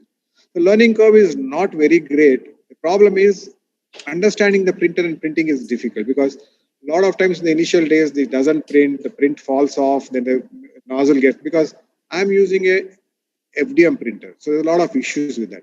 Laser sintering are all very easy. So I feel it's not difficult to learn, and it's better we learn and create a model so that we can exactly ask somebody even to print what we want to print. If you give to an organization, they just print what is available. That's it. Can we use a DICOM file from a standard CT, or do you need same standard? I always say DICOM files from a standard CT, preferably less than 1 mm. So 0.625 mm is ideal. 0.625 mm standard DICOM files in axial, coronal, and sagittal planes. That's all. That's all what you require. You don't require the modeling by the radiologist. I need only the files. So just put the files, and these are the 3 softwares for it. It's very easy. So we need to specify the thickness of sections. Yeah, 0.65. What happens is normally when they do a CT scan, they have all the, so what films they give it at 1 mm or 5 mm. But if you go and tell them, the raw data will be still with them. You say, no, these are not. I require from the raw data, you give me 0.625. So each CT scan stores the raw data for 1 week. So you can go and get the data from them. That's what I always do. And then once you have the data, it's very easy. Now, other thing what we do is the data is huge. So somebody else from the districts wants a 3D printing. So what they do is they upload to the Google Drive and give me an access. I download from the Google Drive and print it. Otherwise, they have to send the CT scan by post. So easy is Google Drive. So I download, and then once I print it, I courier them back. In fact, other than orthopedics, a lot of facial maxillary surgeons and then a lot of plastic surgeons, a lot of ENT surgeons are using my models. In fact, we make ears and prosthetic ears and all sorts of things. So, Mani sir, any comments? Excellent job. I think it was a very, very nice presentation. And the utilization of making models for training is an excellent idea. And your idea of like having models like in tibial plateau, all the 6 classifications like in acetabular defects, it gives a real different perspective to the students to understand this. So I think good applications, it has an amazing amount of application, and I think the biggest area is in planning area. you might not end up utilizing a 3D printed product in a patient, but the applications in the planning path are amazing. In prototype developments, you can do prototype developments, and then again the final development of an implant could be by CNC or whatever technology. But the path to complex problems and for patient and family education, amazing and good tool. So I think we should collaborate in further years to learn from each other. I'm also working on the same production of bone from hydroxyapatite and instilling stem cells into it. Another area where we were working on this, sir, now I'll say a proximal humerus fracture is there. So my colleague says dual plating for a proximal humerus fractures gives better than a simple lateral plate. Now, what we did is we printed a proximal humerus fracture. Then he has put a single plate and another same proximal humerus fracture he has printed. He reduced the fragments and put a dual plate. Now, both these are sent for analysis rather than sending in a SAW model. So the exact fracture fixed by two methods, we try to assess whether the dual plating is really helpful or not. So probably that other area where it is very useful. So you're using the CT scan data to develop the FEA models and then test them. That's an excellent idea. Excellent idea. So that we get the real fracture pattern where we really fix the plate on that thing and then see whether rather than having a SAW mode model where you create a fracture and then there's a lot of variations in that. So that's another area where we just did it for proximal humerus and then it really helped us in me. Because getting anatomical models is good. It's difficult these days getting cadaver bones and all those things. So we said we'll do them this. Have you explored different materials for printing or? Sir, I've explored different materials, sir. I started with ABS, then I went to PLA, then I went to Ninja Flex. I usually use it for when you want to make a soft ear or a prosthetic hand. Then I've used T-glass, then I've used PMCC. I've used all the materials available, whatever this thing. But I found, though PLA is good, I found basically ABS is the easiest one to print. Cheap, economical, and then that is it. The biggest problem is, as I told you, the ultra-fine particle emissions are very high when you run the printer. So that's why I put my printer on a trolley. Whenever I print it, I leave it in the balcony and close my door. Because I don't know how much of, I'm not bothered about the gaseous thing, but ultra-fine particles, they just bypass your lung and get into it. There are enough reports saying that these ultra-fine particles in animals which are kept near to the printers are found in the brain. So I don't want, that is a big area where we need to work. A lot of schools are using 3D printers, FDM printers. Yes, I don't know. yes. There are no. There's a Government of India scheme in which every school has been given grant to have a 3D printer in their lab. And now the printers are available on GEM. They procure it through GEM. It's an FDM printer. So you're right. They're all open printers. All the schools. Yes, yeah, they're all open printers. What we need to see, there are no regulations still or standardization of the 3D printers now, whether we should have a scavenging system or. So everybody makes a printer, everybody is selling it and everybody using it. Only probably I think some regulations have to come, like what is the standards, whether it should be a closed printer or it should be an open space or it should have a scavenging system. Otherwise, probably 10 years down the line, maybe we all land up with pneumoconiotic disorders. You're right. Yeah. So that is the area probably we need to work larger. Maybe I was talking to my SPM department about occupational health, whether what way we can go ahead and do this. And unfortunately, the ultra-fine particle counters are very expensive. Again, each counter costs about 10 lakh rupees. So for one study to buy one ultra-fine particle counter is one which made me to withdraw this. So I'm trying to collaborate with the university again to really study how much is the emission coming and how risky is it. So what needs to be, some guidelines need to be given rather than keeping it and everybody is using, especially in children. I'm a little skeptical and scared about it. Yes, you're right. Thank you, Virat, sir. You brought a lot of interesting points and a lot of insight into that. I have to congratulate your dedication or commitment to print yourself so many bone models. So for the want of time, I think we have to move to the next talk. So I request Dr. KBS Srinivas to speak on PubMed and how to do literature search. KBS, over to you.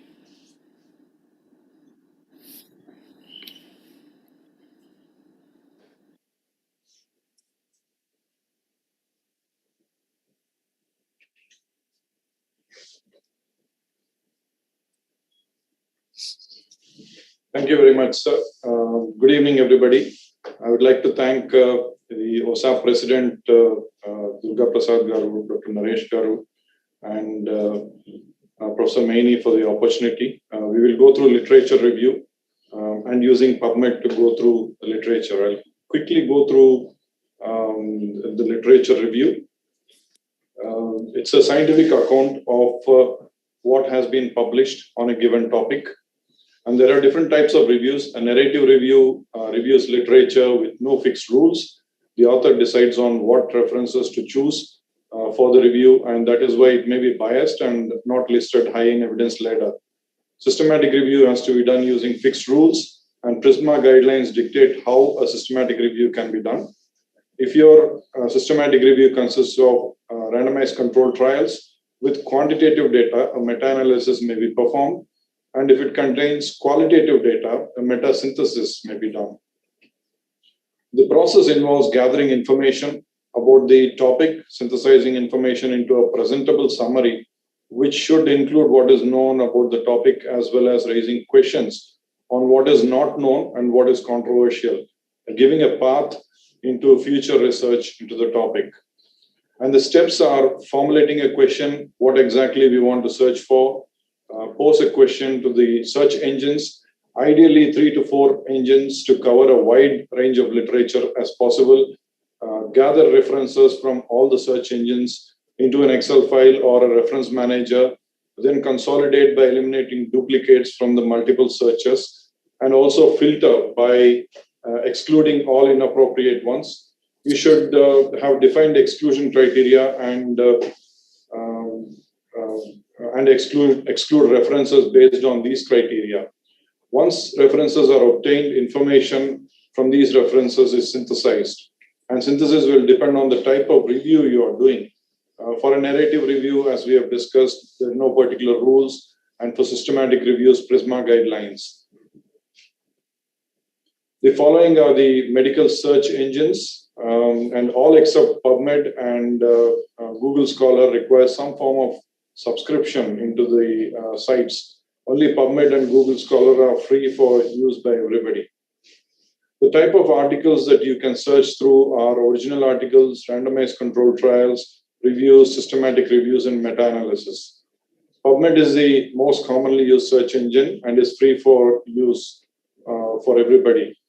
We'll go through PubMed. PubMed is a user interface which gives access to Medline database of citations, abstracts, and some full text articles on life sciences and biomedical topics.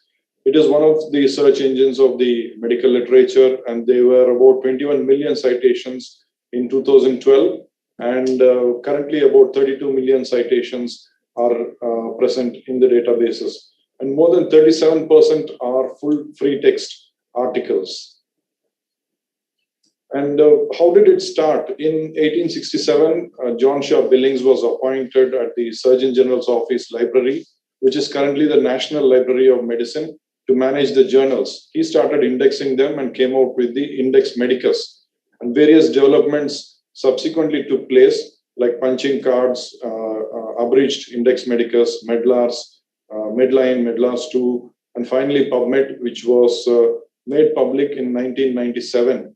And it used to be updated every month or week. But since 2014, daily updates started, and around 2,000 to 4,000 references are added every update. With the COVID outbreak, the number of references have actually skyrocketed. Just for the single subject, we have looked into it, and there were about over the past 1 year, there were about 1 lakh articles published on COVID alone. And this is how the front page of PubMed looks like. I would recommend starting an account with PubMed. When you log in, you can use these features. My bibliography of your publications. You can create a bibliography, and you can create collections. You can check out saved searches and recent activity, and you can customize what you want to see in these sections. And the following information is available on PubMed. Information about journal, article, author, abstract, author keywords, and filters. The other information available are links to full text, or other databases, grants, and mesh terms. And the primary purpose for us is to use it to search literature. And how do we search it? We need to know a little bit about Boolean operators and symbols. Boolean operators are and, or, and not, these words. And the search strategies used are just typing and go as you, whatever you want to search into the box. And you can use keywords within quotes, or you can do an advanced search. You can do manual addition of Boolean operators into the box yourself or using advanced search. And there are quite handy symbols that can be used to simplify your search. Asterisks can be used for letters. For example, if there are words with two spellings, American and British, like sulfur, you use asterisk to substitute for PH and F. And also, if you want to search on meniscus, using asterisk at the end covers most of the spellings of the meniscus. Quotes is also very useful. For the example is a total knee replacement. It searches those specific words in that order. So if you use total knee replacement within quotes, it just searches for total knee replacement. Otherwise, it searches for total knee and replacement separately. And this is depicted in this Venn diagram. The search here is for transfacial complications in transfacial ACL reconstruction. And the numbers here are the references obtained with each. So if you use AND as a Boolean operator, it gets the references at the intersection of these two circles. And if you use OR, it just combines both the circles and you get more number of references. And if you use NOT, that specific circle is excluded from your search. The mesh terms are very useful, and they are medical subject headings. They include the subject descriptors appearing in Medline, PubMed, or other NLM databases. Mesh terms are continually updated by subject specialists in various areas. Each year, about hundreds of new concepts are added and thousands of modifications are made. And American spelling is preferred here rather than British. And these are the best search practices. If you are using a basic search, let PubMed do the search for you and use a type and go strategy where you have to be specific, no punctuation to be used, no Boolean operators, no search tags, and capitalization is not important. But when you're using advanced search, you can use those tips for searching the PubMed. And if you use the above for basic search, they'll just turn off the automatic mapping that PubMed does and result in search only limited to your query. PICO is a very handy acronym to remember for searching. This is about, for example, for the search we did, patients will be, P stands for patient for pediatric and open physis, I for intervention, which is ACL reconstruction, comparison or criteria is transfacial, and outcomes is complications. If we add time period to that, it becomes PICOT search. There's another acronym that can be used, which is SPIDER. The strategies for a PICOT search, the steps include formulate a PICO question, identify keywords for each of the elements. So you need to have alternative words for each of the element you're searching for, just to cover all the alternatives and variables. Plan a search strategy, execute the search, refine the results, review the literature, and assess the evidence. This is the pyramid of evidence. At the bottom, we have the case reports, and at the apex, we have the meta-analysis.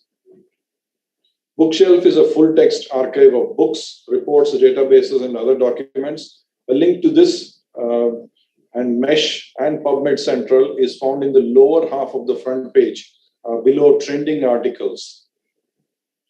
And PubMed Central is a full-text archive of PubMed. Link to it is found as given before, and also from under the Learn heading in the front page. It is the second largest component of PubMed and contains about 7 million articles.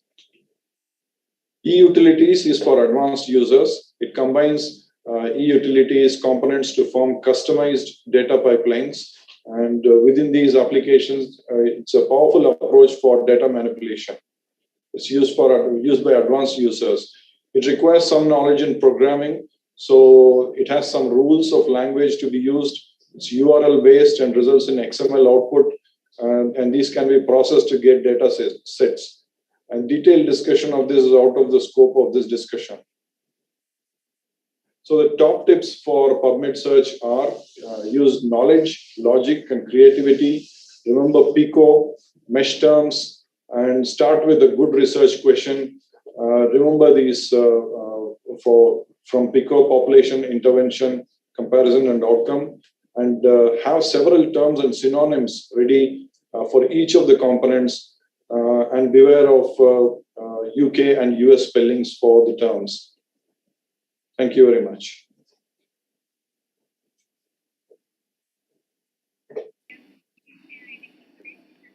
Hello.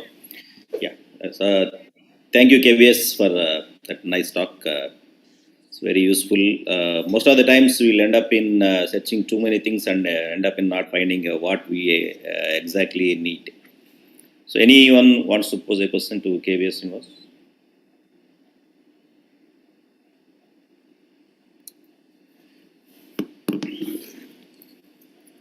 Thank you, Srinivas. I think we are running short of time, so we'll keep it like this, and we'll move on to the last topic on PicsArt. PicsArt is one of the new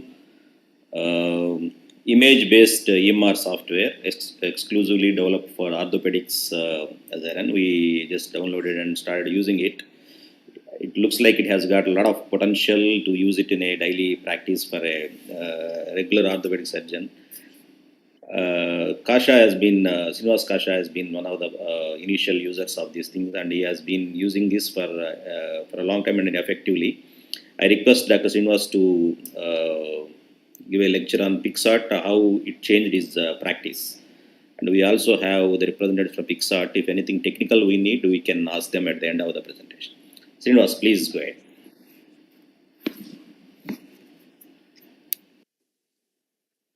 Thank you, Dr. Naresh Babu sir and Dr. Durga Prasad sir for giving me this opportunity. So as it is a mobile application, I am just presenting from my mobile itself. I want to share the screen.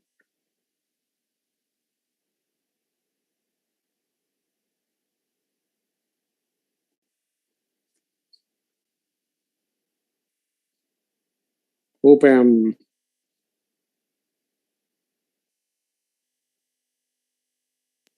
Is it visible? No, it's not visible. Screen is not visible? Not yet, Srinivas. Okay. Just on the screen, I am doing it for the first time from the mobile. But let me check it again.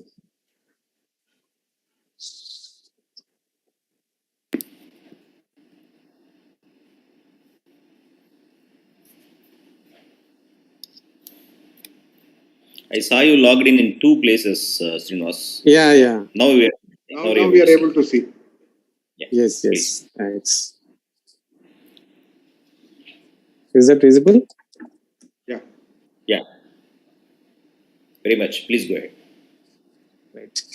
So the image-based surgeon-centric EMR from the user perspective. So I'm talking from the user's perspective. The product which is available is PicsArt. So many applications, simple applications described by Neeraj Bijlani, which although we use it regularly, we don't know how to use them effectively. This is one application which is very useful for all the orthopedic surgeons. I'll just take you through just basic part of it, followed by how to use that. I'll demonstrate on the mobile itself. That's the reason I am sharing the mobile.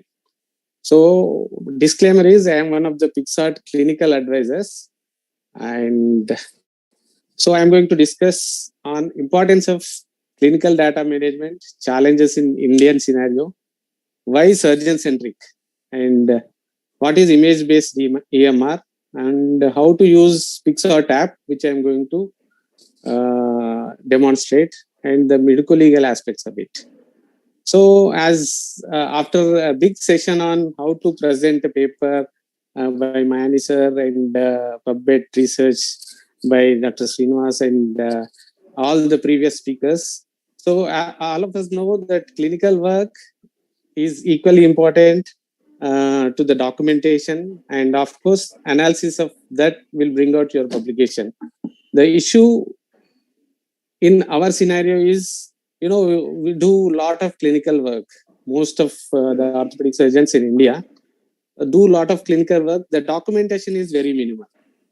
And of course, the analysis capacity, because of which the publications are relatively less. So that's where we are lacking, how to procure the data and how to, have the data sorted out. So unlike Western countries where you have got robust systems to have the clinical data stored, we don't have that in an Indian scenario. So our documentation methods have been physical documentation, which is almost turning into digital records for everybody. And digital records includes hard drives, iCloud storages, and Google Drives. And as Dr. Srinivas told, it is, OneDrive, and so many other, ways of saving your records, which is, most of the time surgeon-centric only. Of course, EMR. So this is my screenshot in the morning from my iCloud images. I have got around 40,000 images and 2,000 videos. So we take pictures, but sorting them also is important, and timely retrieval. So when I want to present, talk on a proximal humerus fracture, I should be able to get my all proximal humerus cases according to the classification. Is that possible? So if that is the thing, EMR is ideal actually. EMR is an electronic medical record system, which is very much robust system, which is available across all Western countries, and ideal way of documentation. But in Indian scenario, we have got diversity of orthopedic practice methods. So clinicians or orthopedic surgeons are either from teaching hospitals, which are government or private. You have got corporate consultants who work for 2 or more hospitals, who are freelancers, and private practitioners who own a clinical OP and operate somewhere else. So you have got different types of orthopedic practicing surgeons. And so how to have the electronic medical record system, which is unthinkable in this kind of a situation.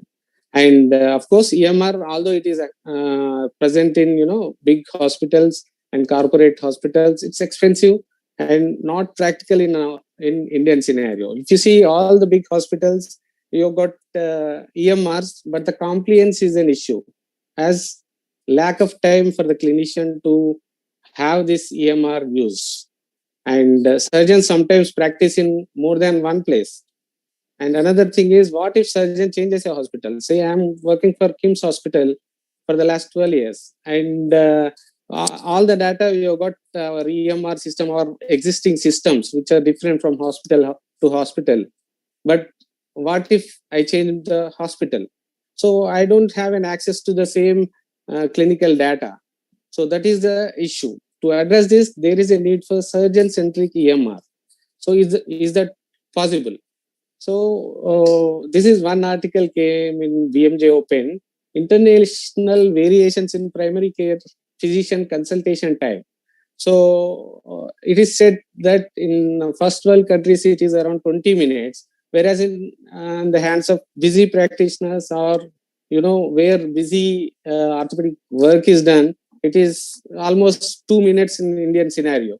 So are we really equipped and geared up to use those kind of EMRs here is the question.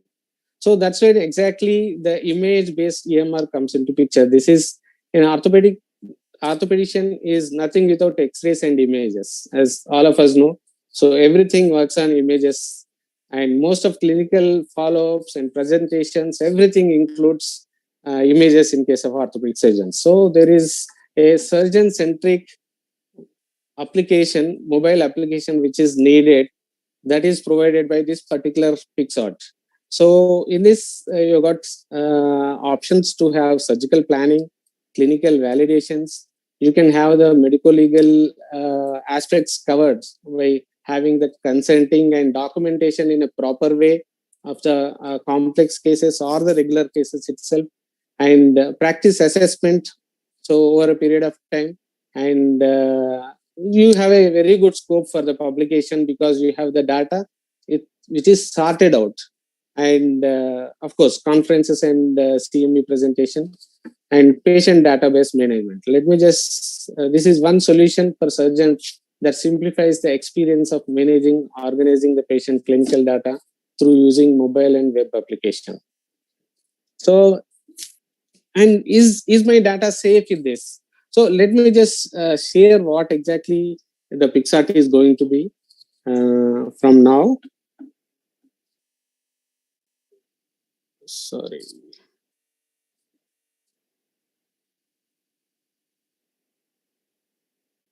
Yeah. Can you see the screen, all of you? Yeah, screen is visible. Yeah. This is, that's how application looks like. This is PixArt application. And at the, the main screen, you got your, how many number of patients you have got. So I have got two accounts. This is my personal account. I have all my data in the hospital account, which I can have it because I want it to be handled by my juniors also. And so let me just take you through one particular case. I want to feed it into this particular application. Thereafter, how to retrieve and all. You can just click on plus button and take a new patient. I'm taking one patient which I have operated on 14th of this month. So to make it very simple, so the patient name is Shamala, and female patient, age is 75 years, and I can add a mobile number.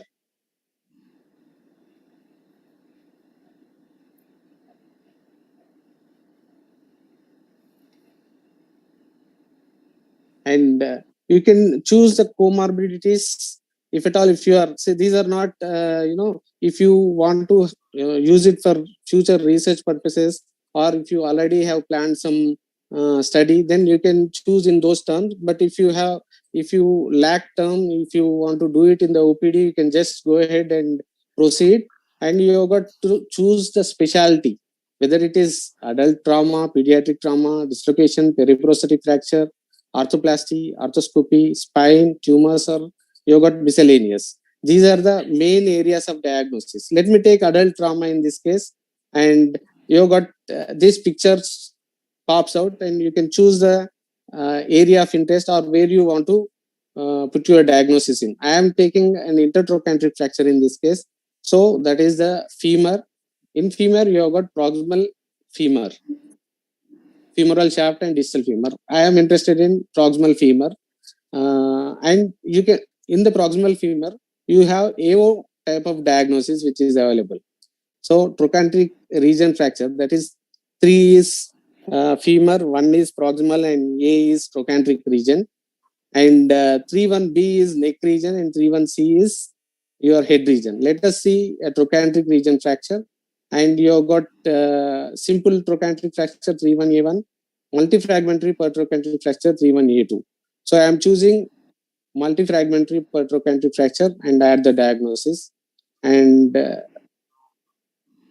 right side or left side. So it is right side because I have already seen. So I am keeping it as right side, and fracture type, whether it is open fracture or closed fracture. So it is a closed fracture, and that is the diagnosis, and you choose to go ahead and upload the images. I'm just in the pre-op images, browse the images, go to gallery where you got, or you can directly go to camera. So I'm just, this is done on 14th. So I'm just going back where exactly the case is. And yeah, here it is. This is the preoperative image, both the things. It's a paratocantric fracture with lateral wall combination. So that's where exactly it got, you kept the preoperative images. You go to intraoperative images and do the same thing. Browse images, gallery, and you can choose to do all at once also. Yeah, these are intraoperative images. So where I used, reduction techniques, and I'm also uploading immediate post-operative images, which I want to sort them out.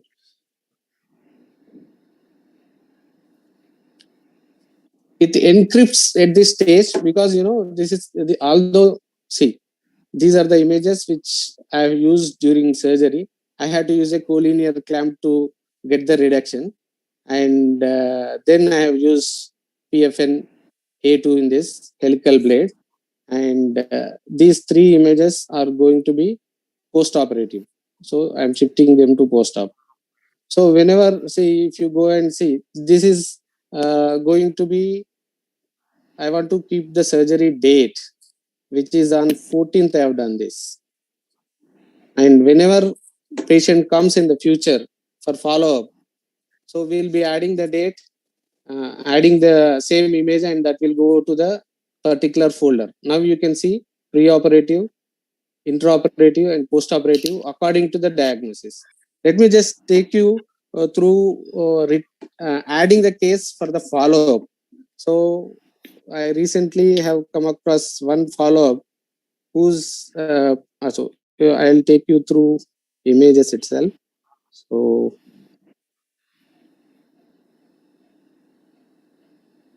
yeah. So recently I had this follow-up of proximal humerus fracture who came after 6 weeks. So her name is Chandrakala, 61-year-old. So this is a lateral end clavicle fracture. I will just go and search on Pixart, Chandrakala.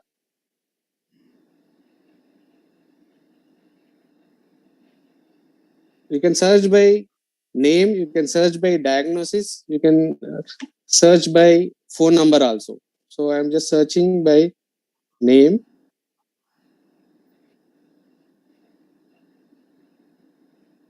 So you have got clavicle fracture, lateral end clavicle, extra-articular fracture. You can see the AO AO classification is 153A, lateral end clavicle. So these were the preoperative images of that particular patient, and these were the CT scan images which were uploaded on surgical date is 12th. So intraoperative pictures, you can just have a look at intraoperative pictures. And now the postoperative, immediate postoperative is there. And I want to add the current postoperative images from the gallery. You can directly have the use the camera also. So these are the two images. So though the first is immediate postoperative, that is on 8th April, and the second one is on 29th May, that is today, right? So you can just go ahead and whenever you want to see for comparison of these images, you can just compare these images whether if it is healing or not. So these are the post-operative images, one and the previous one. I just want to see whether it's healing or not. You can just compare both the images and see if it is healing when compared to this. Right side is preoperative one, you can see the clips. Left side is post-operative follow-up, which has come this week. So that is just to show the importance of that. And we can also use, I'm nowadays using for a difficult kind of a patient, consenting. I'm recording consenting also whenever it is needed. It can be easily done as audio file, which I'm just going to show, which was done in my previous case.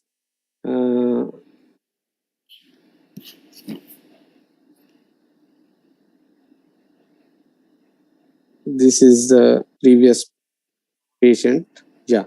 So here the diagnosis is proximal femur neck fracture 3-1B 2 transcervical kind of a fracture. You can see that is a transcervical fracture in a 65-year-old female, and these were the intraoperative images which were used. Post-operatively, this was the picture. But in this case, I have recorded her consent.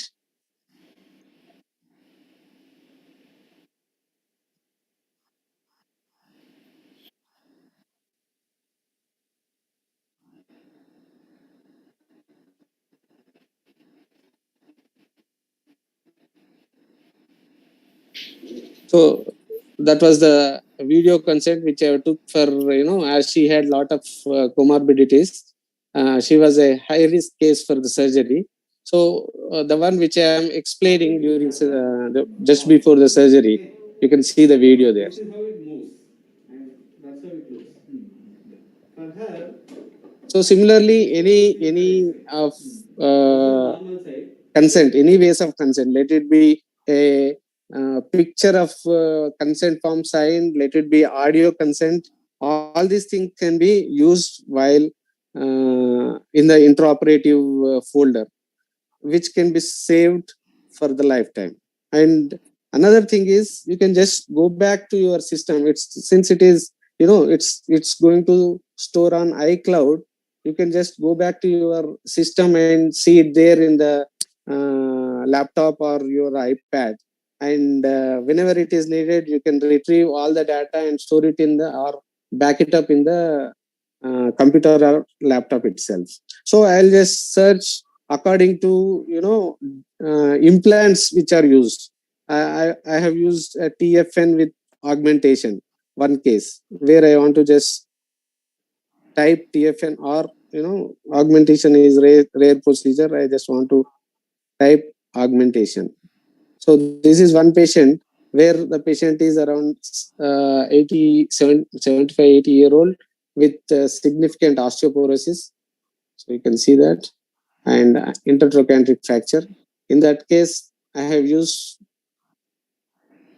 TFN with augmentation. You can just go back, get that, and see the follow-up, and then present whenever it is needed. You just have to, export that as PDF. You get all the data, whether to create the whole case or you want to choose a particular picture. You can send it in a PDF in a mail, or you can retrieve them then and there and use it for your research. Similarly, according to the diagnosis itself, we can go ahead and search. So, proximal femur. These are the patients, 13 patients who are operated for proximal femur in the list. So you can just choose, and then either you can search with an implant or the procedure type or the diagnosis itself. So, and you can even do, let me give another example. So distal, let us search distal radius.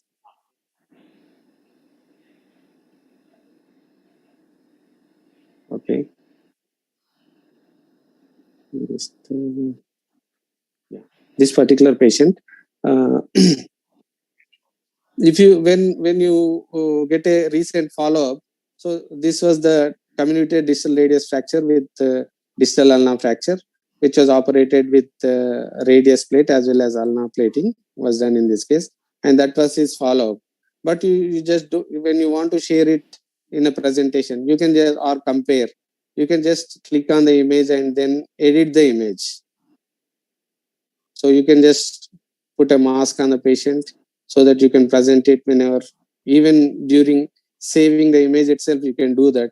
And you can put your watermark also. So it is done by Srinivas Kasha. Even if somebody uses, they should not use without my name. So I can just put Srinivas, my name there on the image, not on this particular picture, just to tell. So it stores in that particular manner. If you want to share it, in a group, especially when the discussions are going on in WhatsApp groups. And if you want to show your personal case, you can just mark that image and comparative images and export it to WhatsApp. So, and another thing which I want to go back to the presentation. Sorry. So, is my data safe?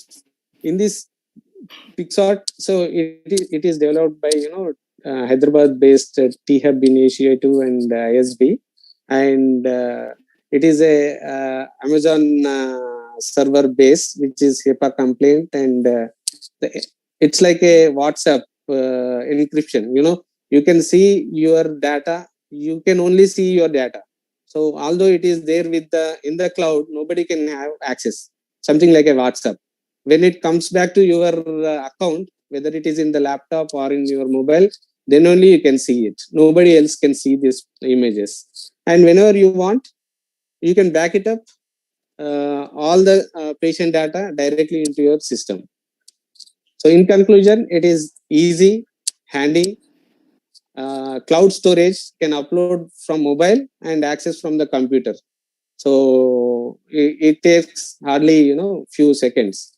And stores after sorting according to the classification. So I've just shown you the trauma. You have arthroplasty, you have region arthroplasty according to the diagnosis in the arthroplasty. So, and arthroscopy, spine, every orthopedic specialty is covered. And search engine is possible with name, diagnosis, phone number, implant, and procedure. So if I have done anterior ring fixation in a pelvic fracture, if I type anterior ring fixations, then I get all the anterior ring fixations fixed by me. So a ready-made logbook available for residents. You can just go and it's a click away. Just type, download case data. Everything comes in Excel sheets. So when what procedure was assisted, in what date, whether you have assisted or you were the surgeon, everything you get it. And you can have a backup at any day. The future is, they are going to include surgical planning and the registry, which is already available. If you go to arthroplasty, you've got pre-operative scores, post-operative scores, which are easily, studied or, enrolled into during uploading the images itself. And when you are with the patient itself, you can fill up pre-operative scorings and post-operative scorings. Thank you. Hope I was clear, but any doubts you can just ask me, because you can unshare the screen, Kasha, so that we can see you.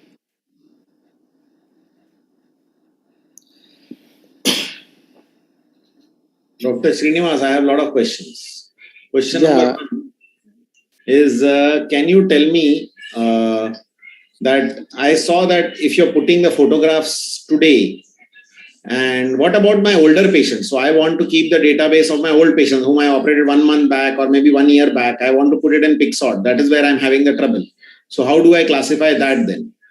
You just go back to gallery and get those pictures, and then immediately you can store it up.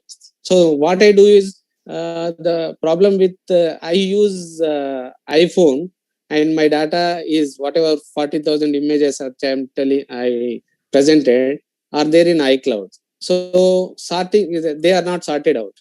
So whenever I am free, what I do is the important pictures, I just keep it. I made a folder called PixArt. The old images, which are very, very important, I just go ahead and then download from the PixArt and add it to the PixArt folder and add it to the PixArt. So, and in the hospital, I gave this job to my juniors, and they upload from the desktop itself. So whenever somebody comes with a follow-up, let us say, so I have seen one acetabular fracture fixed 4 years back, who comes for follow-up today. So I take images and feed them into post-operative folder, and I'll tell them, your job is to retrieve the images which are there in the hospital system and procure and save it now itself. So it is also retrospective also possible. It's possible. So that's how. Otherwise, it's we keep getting the follow-ups. If you don't have the preoperative images, it's of no use. No, the issue is that, see, what you did right now is that you put a follow-up of 25th May, but because you put it in today, it started showing 29th May follow-up. You can choose. So I've just rushed through that, but you can choose to put a date. Okay. The follow-up date you can put. And once the data is, sorry, Bahuk.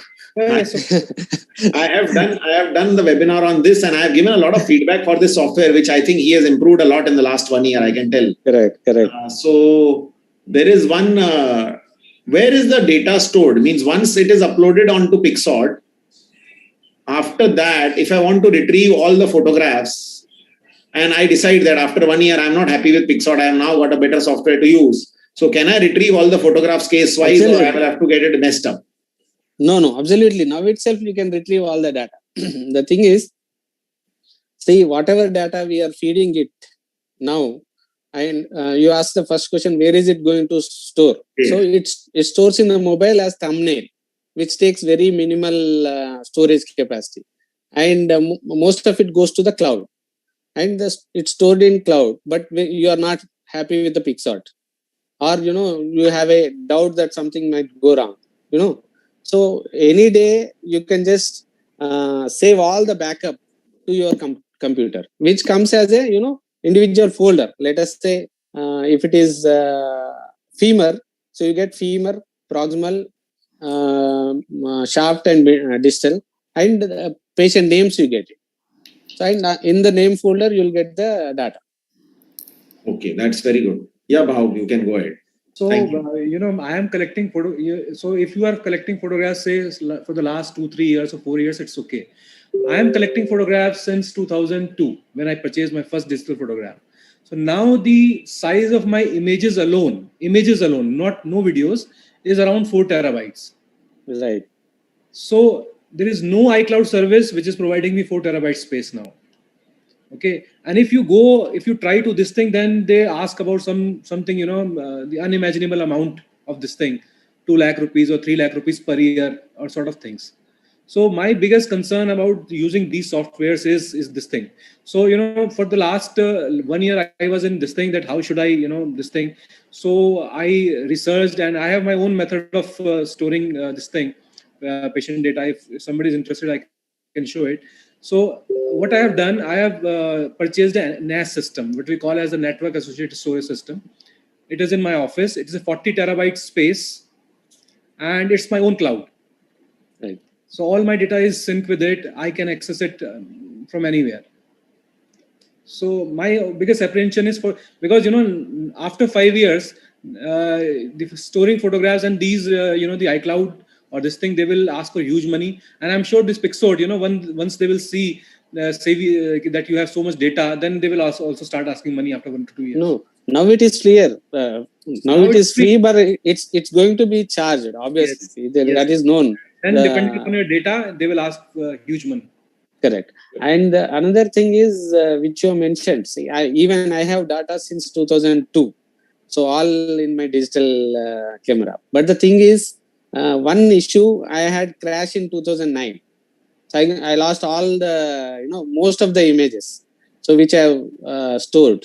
That's when I shifted to iPhone. So iPhone or, Apple devices. So before that, I used to have other, Microsoft this thing. So thinking that it is safe, but I don't know. So another thing is, although we have got all the data, it is never sorted out. See, if you want to go ahead and see proximal humerus fractures, 3-part fracture, directly you want to see how many cases you have done in your practice. You can just, if you have, used Pixart, you can just go and click. It's a click away, right? And let us say you have done a nailing for proximal humerus fracture. Just type nail for proximal humerus, you get all the data.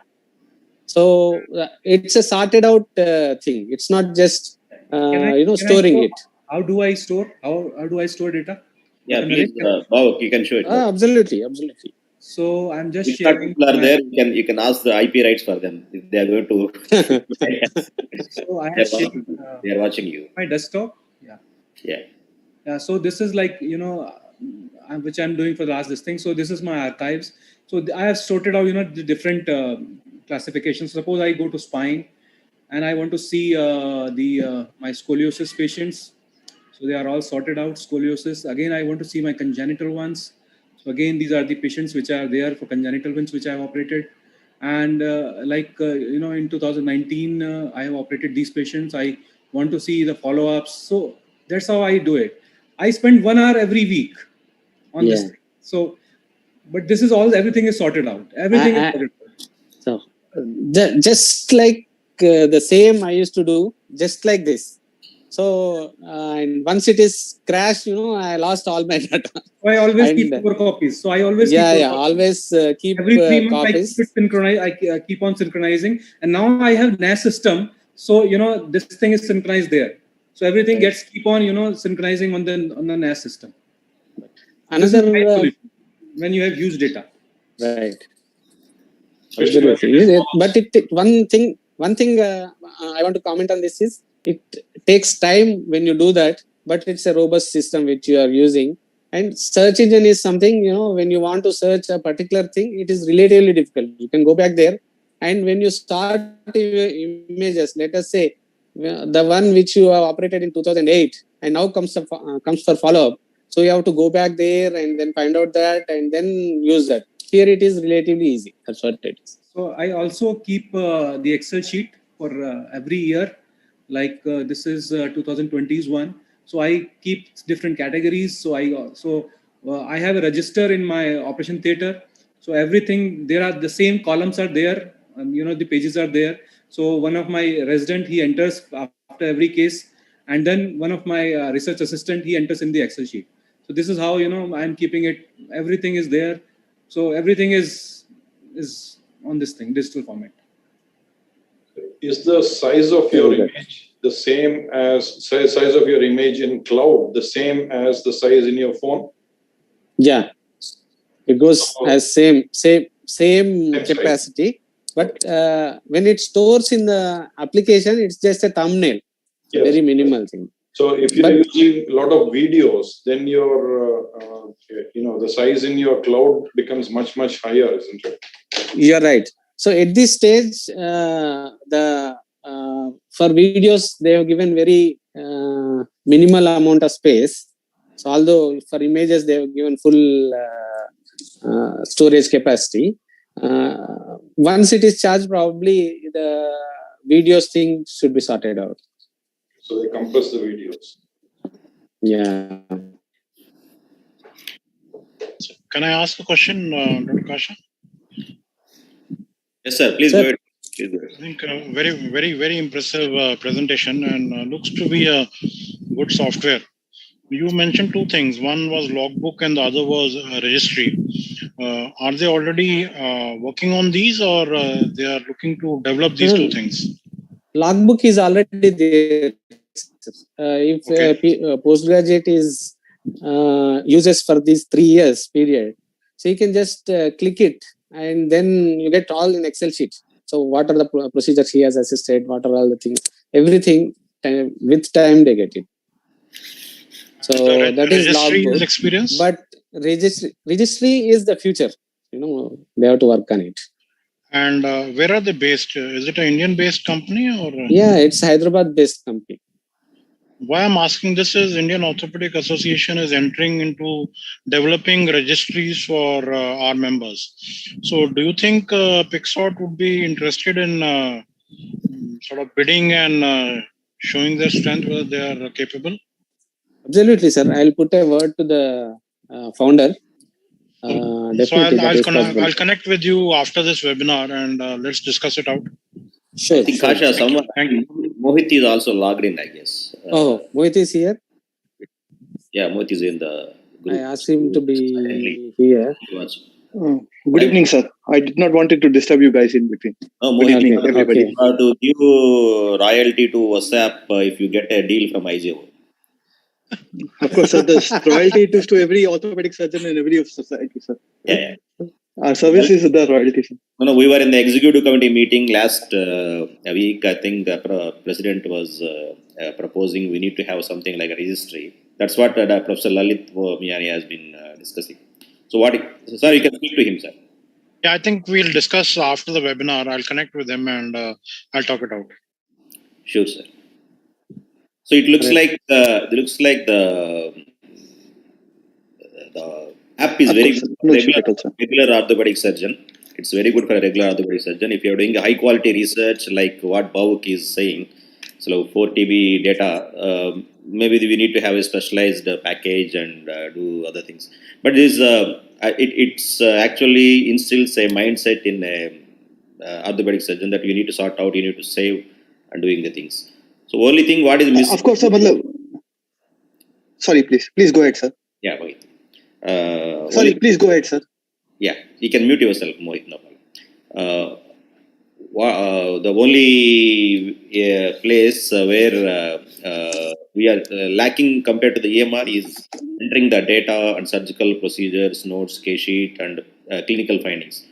Maybe it looks like we can just take a picture of case sheet and save it as it is, but that's where the text part is missing here. Otherwise, it looks good software. That is the reason it became image-based EMS. Yeah. You can click all the OP files and correct case sheet. So if it is important, something like consent, we can take a picture and save it. Or audio consent, which actually I am using for the last 6 months. Consents. It's only the first step. I think it's going to take so many reforms as it really becomes a application. But I think these guys should keep in mind to keep it free for some more time so that it will be popular in everybody's mind, so that it will be useful. So, Bhavuk, may I just ask Mohit, the Pixart guy? Yeah. Now the world is moving towards the NLP. There's a natural language processing. So I have to just say that I have to schedule this patient for spines for the scoliosis surgery. So all the consent forms, all this thing, they should come automatically there. So are you working on this natural language processing as well? Yes, sir. Our research is currently going on the same process, sir. The natural language processing, sir. And we are trying to be very multilingual also on this particular thing. So that we are even working on the text to whatever your voice to speech also. So whatever you are speaking on this, it gets converted to the text also, sir. And I think we should be able to have a little bit progress very soon, sir, on this particular thing. Okay. Of course, not only this, sir, just wanted to give you a new fresh update also. We are equally working with the National Digital Health Policy also, which is, of course, the central government thing. What they want is all the patient records to be integrated with their current Aadhaar systems or any kind of identification system, so that you are able to fetch any sort of data from any other centers, any other location. So we are currently even working on that particular system, and I think we are confident next couple of months we should be able to roll out that thing, and we would be certified by National Digital Health Policy India also, sir, very soon. We're already on that process, sir. Great. Can I just ask one question? Who owns the data that is entered in Pixart? So it's you as a user. You owns the data, sir. Each and every data, each and every image what you are entering is end-to-end encrypted. All we as a developer, we have access to your name, your mobile number, and your email ID. And that is what we are keeping with us, so that we can futurely speak to you, have a bit of communication with you. And irrespective, we don't have an access to your patient name, we don't have access to your images, we don't have access to it. Everything is getting encrypted, sir. And as I've said, sir, I think Kasha sir missed the point, sir. See, whatever you want to retrieve, tomorrow you have uploaded about 1,000 patients. You want to exit our platform. You're not happy with our service, or there is a similar software company who's providing the similar situation, and you want to go and switch over to that solution. We have given you an option logging on to pixart.com. If you log on with the same mobile credentials or your email credentials, whatever data you have stored in your mobile, you would be able to see it on the similar web solution there. And there is an export button where you can export, and all your folders which Mr. Bhanu sir was actually showing how he has created a folders like patient name, the diagnosis, the images under pre-OP, intra-OP and post-OP. Everything would be organized in a proper folder and that would be exported back to your hard drive, sir. We have already given it in the system itself, sir, because I truly understand the data security and the backup is the most crucial point for every orthopedic surgeon. So for that particular thing and to give that confidence, we've already provided that solution in a web solution, sir. It is already live. If you just export a patient, you would be able to retrieve it back into your hard drive, sir, with properly organized. Your name, under name folder, you will have diagnosis name. Under diagnosis name, you will have pre-OP, all the images stored under pre-OP, intra-OP, all the images stored under intra-OP. And similarly, the post-OP, all the images stored under post-OP, sir. Good. I hope I was able to answer your question, sir. Yeah, that was clear. I have one question. Like, if you are running a unit, like consultant and junior consultant, fellows, and thing. So, how do you have the common data? Like, you need to have a user name and password which is shared with everyone. How does it work? Sir, see, basically, sir, we initially never planned for this. That's a good question, sir. We never planned for this particular thing. How a team of doctors would work in this particular platform when we actually started developing this. But over the course of time, like how we have been working with Nizam Institute, Osmania Hospital in Hyderabad, which are biggest hospital, I think currently with the caseload. So we understood this kind of a problem, how the teamwork would happen.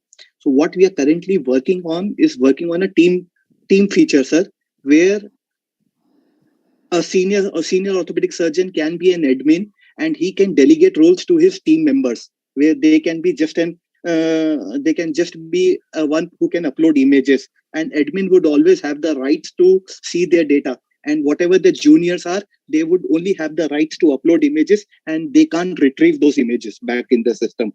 So it would be purely user defined team role what we are planning to have it, sir. This should be also very rolled out very soon, sir. And within that team, if you want to share your case, or you want to share your images, or you want to share the complete patient details, you have the freedom to share within the team, sir. Yeah, got it. One question, Rash. Yeah. Sir, please. I mean, is this going to be a one-time payment or a subscription model? Sir, to be very honest with you, until now, we have been just working on in terms of what is that improvement and what it can be done in order to make sure you have the complete system in place. And there has been a learning all the way through of our last 1 year experience, sir. Definitely, it would be a paid subscription, sir. And we are trying to work with AWS, which is the Amazon Web Services, who are providing our cloud storage solution. We are working on the best possible prices being available on the storage solution. We've already got a very discounted price. That is where we are taking the cost today. And ultimately, end of the day, we would be looking at somewhere as something like a very minimal, very affordable subscription plan, which could be monthly or yearly subscription plan, sir. Yeah. So you but of course, would be definitely competitive compared to something like Google or iCloud, sir. That is what we are further looking at, sir. We want to have some competitive pricing there, sir. And some group purchase concessions for the associations also you should have. Sir, I did not want to disclose you, but just out of thing, there is something we are building very, very soon, which we would be happy to show you the presentation, what we are building for the association, sir. And of course, that would be something very impressive, and that would be something we are looking forward to get associated with the association, sir. It's basically, we're looking at some community building within the association, sir. Yeah, perfect. So, any more discussions, any more queries? I think it has been a long day, Saturday evening, discussing on soft skills for heart surgeons.